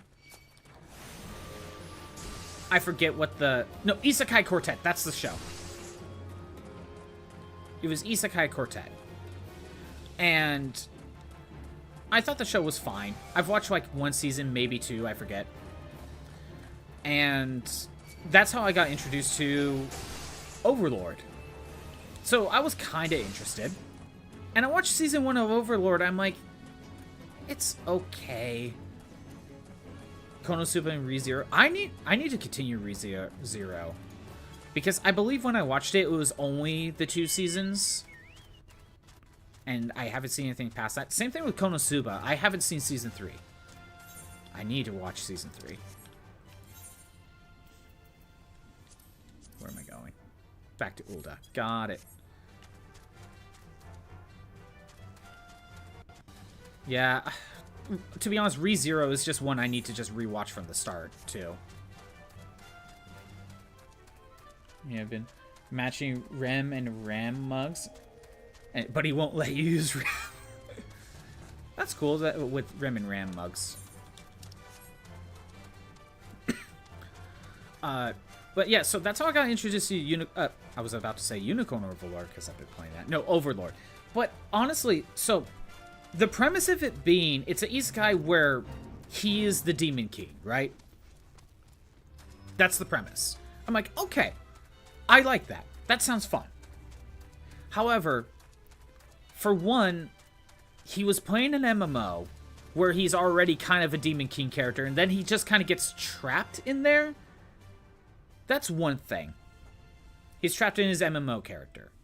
Okay, fine. Not fully what I expected, but, you know, I could work with it. My problem was he's overpowered. Again, the same thing I just kind of complained about Kenshiro. He is overpowered. Where nothing's a threat to him. Even when he goes to, like, a warrior class, he is still overpowered. Like, nothing's a threat. And then the end of the first season, they tried to make it threatened where he had to fight one of his own minions. So that was the whole thing, like, oh, there's actually even footing. And then you find out, like, at the end of that fight, no, it wasn't even footing. There was no challenge there whatsoever. I just thought that was all lame. Feel the same about I hate Reincarnated as the Slime. I really don't like that anime. I don't know why that's popular. Honestly, I think that's an industry plant. Nah, I'm kind of half joking on that one. It feels like the popularity of that one is forced, though. My main problems with Reincarnated as a Slime is the main character is a huge Mary Sue. Like, it is insane how much of a Mary Sue he is. And one thing that I absolutely hated about that show, sound aggressive the moment she brought it up. Holy shit. Yeah, I hate Reincarnated as a Slime. Nothing is ever an issue and they always have meetings about it. I know, right? So the main character being a Mary Sue was a huge problem for me in Reincarnated as a Slime. And then the other reason that I found kind of annoying was, so I don't hate the concept, but there's the idea of that monsters can evolve to stronger forms if you give them a name. I'm like, okay, that's not bad. I don't have a problem with that. My issue was, every time they make an evolution, it's always more human-like instead of more monster-like. With the exception of the wolf. With the exception of the wolf and the male lizard tribes, it's all more humanoid. And to me, when I kept seeing that, it felt to me it was a decision to sell figurines and not naturally that's how it should be within the world. So legit Fish loves it, but it's so annoying. Always. So monster ladies always turn into sexy ladies. Even the male characters, with the exception of the lizards. Yeah, I think we have a similar mindset, Troop. It was... When you look at the orcs, right? You know, they have big horns, they have boils, you know, they look monster-like. And then when they become human, no, they lose the boils, their horns get smaller. Be like, well, you evolved. Why are you more human-looking? Why aren't you getting bigger horns, smaller, like, more boils? You know, why are you not looking more monster-like? And then, so I was thinking, the reason they made those changes to make them more traditionally anime attractive is to sell figurines. That was my mindset, right? And then that was reinforced with the lizards. Because the male lizards turn to more dragon people, right? But the female lizard people just become ninjas. Human female ninjas. No dragon abilities whatsoever. I think they can sprout wings. But they're just female ninjas. The inconsistency there just... So already being annoyed that they're just becoming humanoid is one thing. Then you're seeing something inconsistent. It just bothered me so much. Because let's be honest here. Here's the reasoning. People like dragon characters. But people also like ninjas. Female ninjas, more specifically. So, why not turn the lizard people to ninja to kunoichis, where they're just completely human? But, you know, we gotta have our cake and eat it too. So we gotta also have our dragon characters. But no one cares about female dragons. No. They only want the cool-looking male dragons. That's what came off to me. It's designed to sell merch. And I just saw that throughout the entire thing. And it really bugged me. I don't know why that show is popular. And then, you know, shortly after the lizard scene, it's another thing that reinforces the whole Mary Sue argument of the main character.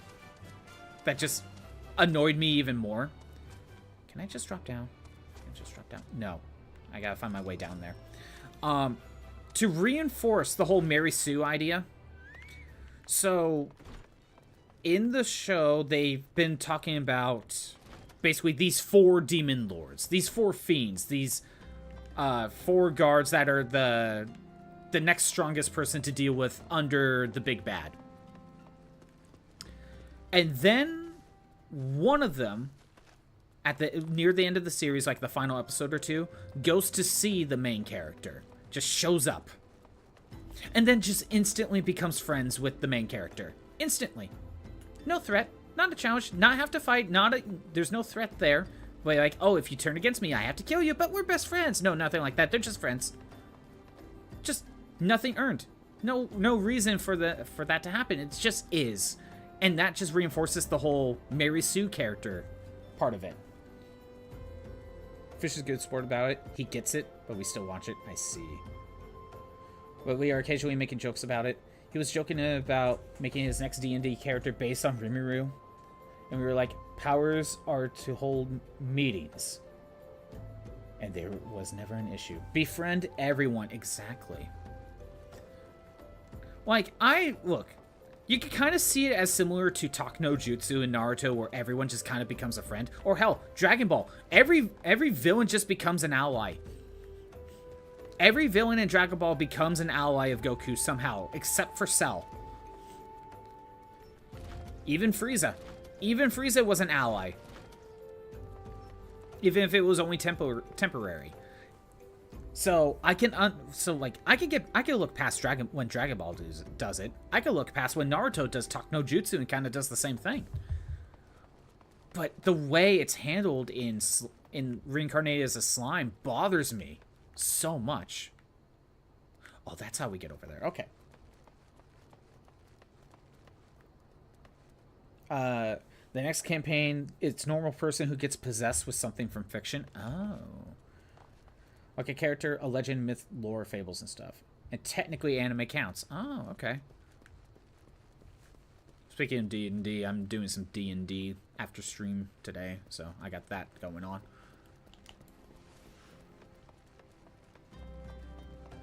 I probably won't be able to get Paladin today, but I can at least get Gladiator done.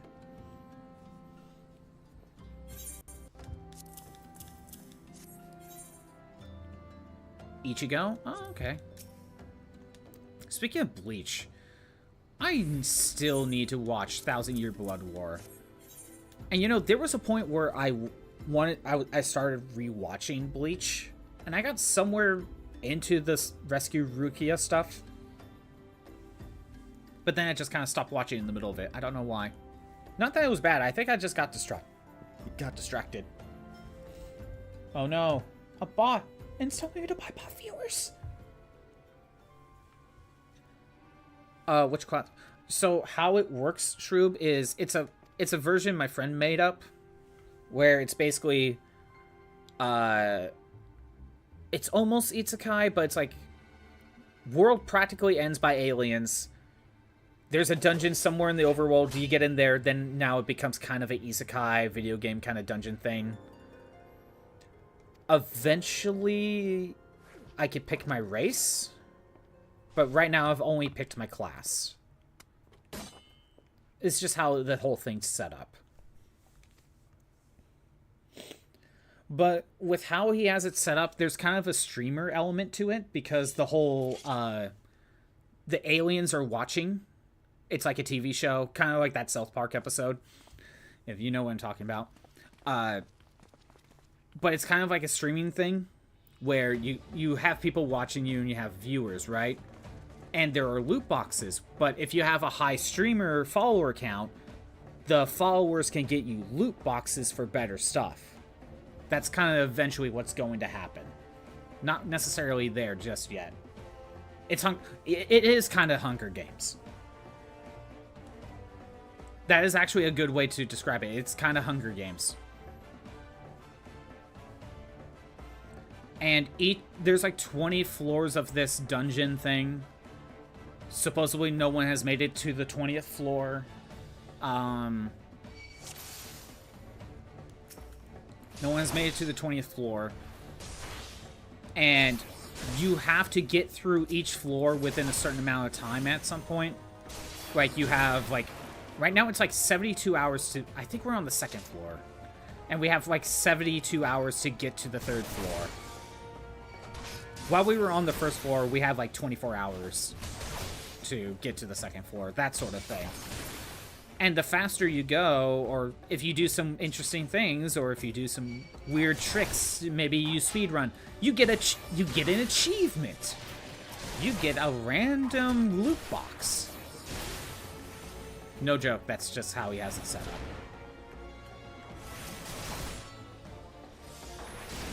But yeah, that is a good point. It is kind of Hunger Games.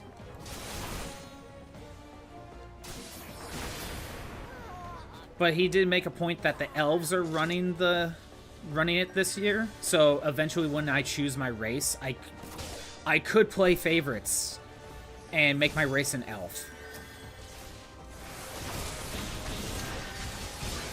Because that could, that could play favorites, you know?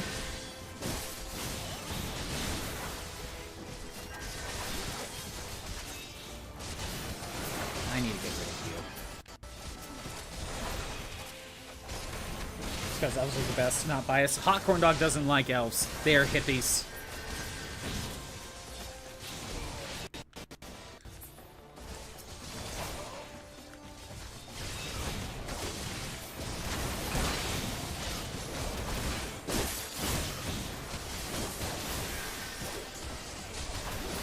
He also has a, he also added in an element of gacha. It's literally called Gacha Bolt. There's like 100 different gachas to get. And supposedly something happens if you get all 100.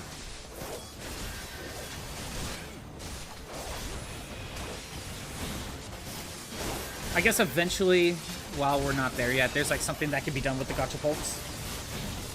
But not that far yet.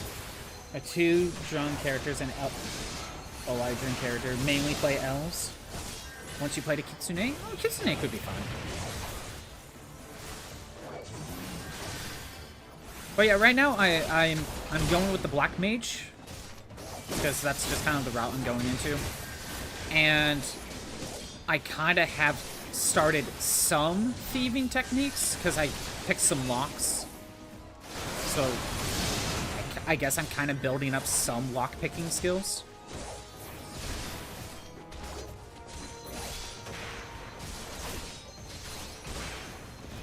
I thought that was something.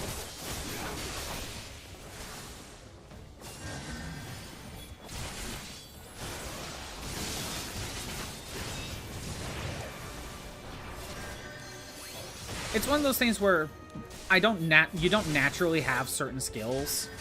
But as you attempt something and maybe succeed, then you start leveling up a skill. So, like, my character naturally did not have anything lockpicking related. But then I attempted something lockpicking, and then I got a lockpicking skill from it.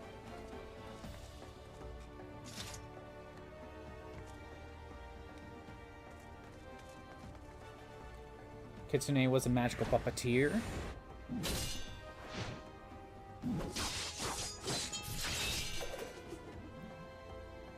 Made dead bodies into puppets. Oh, you know what? I don't think I've ever heard you mention that.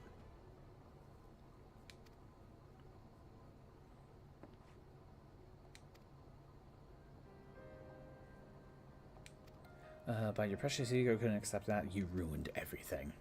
This is probably a moment for me to voice this. Tell me, Aldous, how does it feel to lose your name, your legacy, everything you ever loved?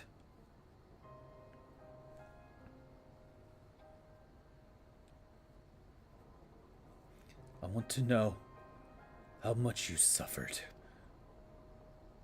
Let it go, leave old. It's over.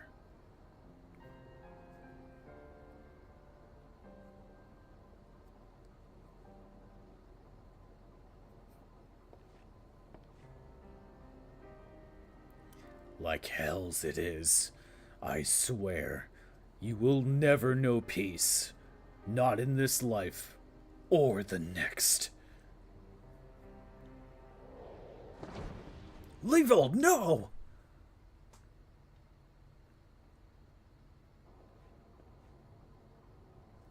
You know damn well neither of us will see Thal's realm.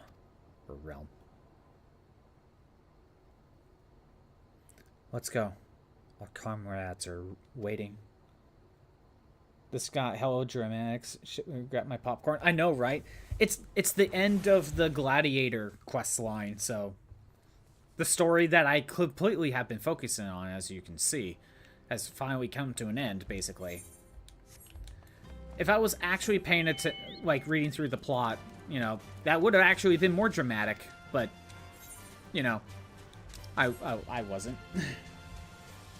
This stream has gotten pretty dramatic, hasn't it? This Gladiator quest line / the Empire showing up and killing everyone.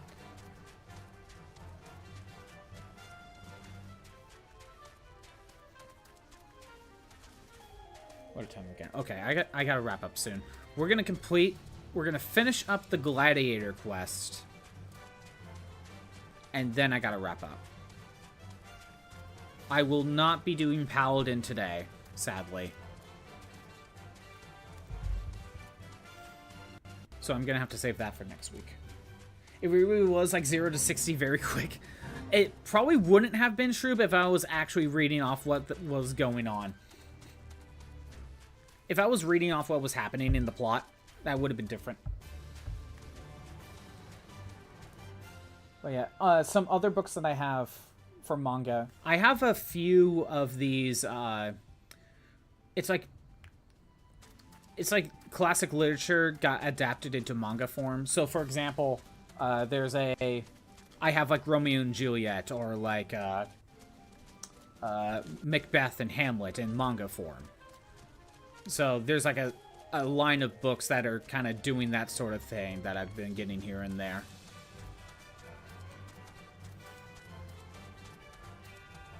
I mentioned it before. But that's like another manga set I've been kind of slowly working on here and there.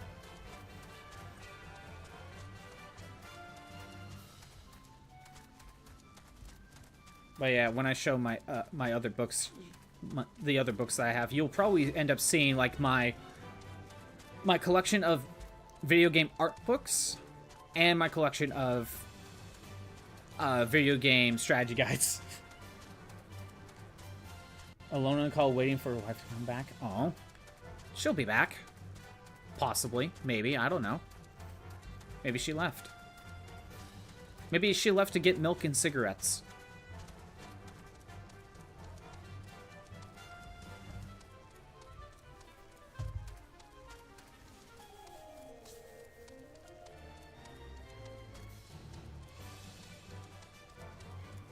I gotta rearrange my books a little bit because I got a few more from Christmas and I gotta rearrange how I need things organized. She went to go do something and left the call. She went to go get milk and cigarettes. You should know this by now from Fish.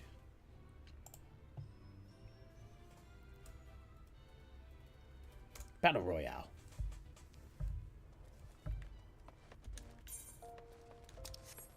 You should know this by now from Fish. He keeps leaving for milk and cigarettes. And yet you keep holding out hope that he'll be back.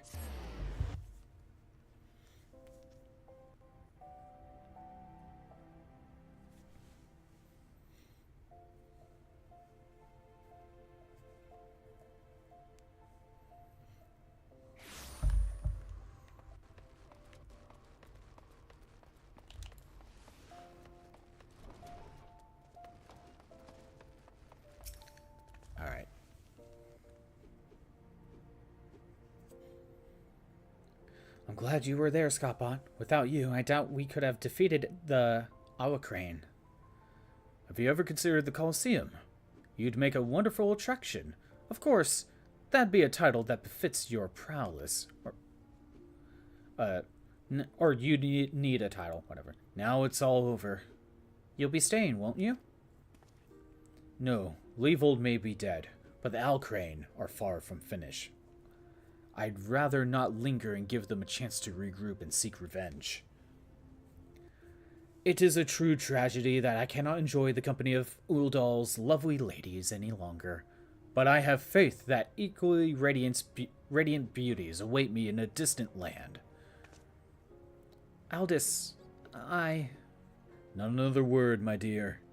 It is bad enough that the First Swords have permitted a disgraced gladiator to fraternize with her subordinates. Can you imagine the scandal if she became personally involved with the man? Nevertheless, I understand how you feel, Mila. I am known to have this effect on the fairer sex. I should have let the helmsman have his way with you. Headsman, however. That way you might learn something of humility. But how am I supposed to remember the lesson without a head? Your father would be proud of you, Mila. Don't ever change. Yes, there's one more thing I wanted to say to you before I go, Scottbot. 7 years ago, before my last match on the Blood Sands, I was given an offer, a sultan's ransom in exchange for a loss. Leavold begged and pleaded, but I just couldn't do it. Call it honor or pride or whatever you like, I made my choice. And in spite of all that came of it, to this day, I have no regrets. It's a simple thing to know what is right. Listen to that heart of yours, and it will never lead you astray. Trust in your comrades, have faith in your skills, and you will triumph over any adversary. And with that, I bid you all farewell. I better not have to wait 7 years to see that bastard again. There's still so much I want to... What in the seven hells are you looking at? And this is a training hall. Why aren't you all training right now? You think all it takes is to stand on the blood sands is a sword and a stupid grin? No.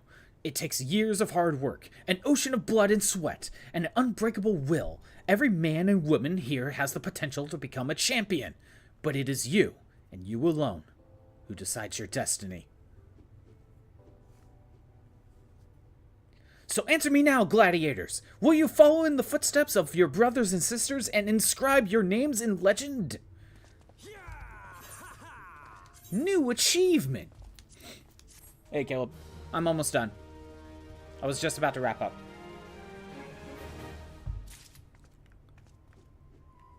Level up. New achievement. I didn't get an achievement, but I have the ability to become a paladin now, so you could count that as an achievement. That was the point of that, finishing that up. Alright, let me go ahead and start wrapping up. Thanks for everyone who showed up. I am doing these streams Monday through Friday at noon Pacific time. If you want to see the old streams that aren't on Twitch anymore, they're on YouTube at ScottBot64, ScottBot64 Stream Archives. There's a link in the About page. My dramatic voice is good. Thank you. Thank you for that. And I had to do my gremlin voice earlier. It was kind of fun. Anyway, if you're on the YouTube side, maybe consider it on the Twitch side. We have redeems and stuff. Like, make me do a challenge run that everyone else seems to have the ability to do now. Have the points for. Tomorrow, more Dark Souls. And next time we come back to this, I will definitely prioritize getting Paladin. Who knows, maybe I'll be able to boost my Dragoon stuff a little bit more. Anyway, I'm going to wrap it up. Have a good day. Later.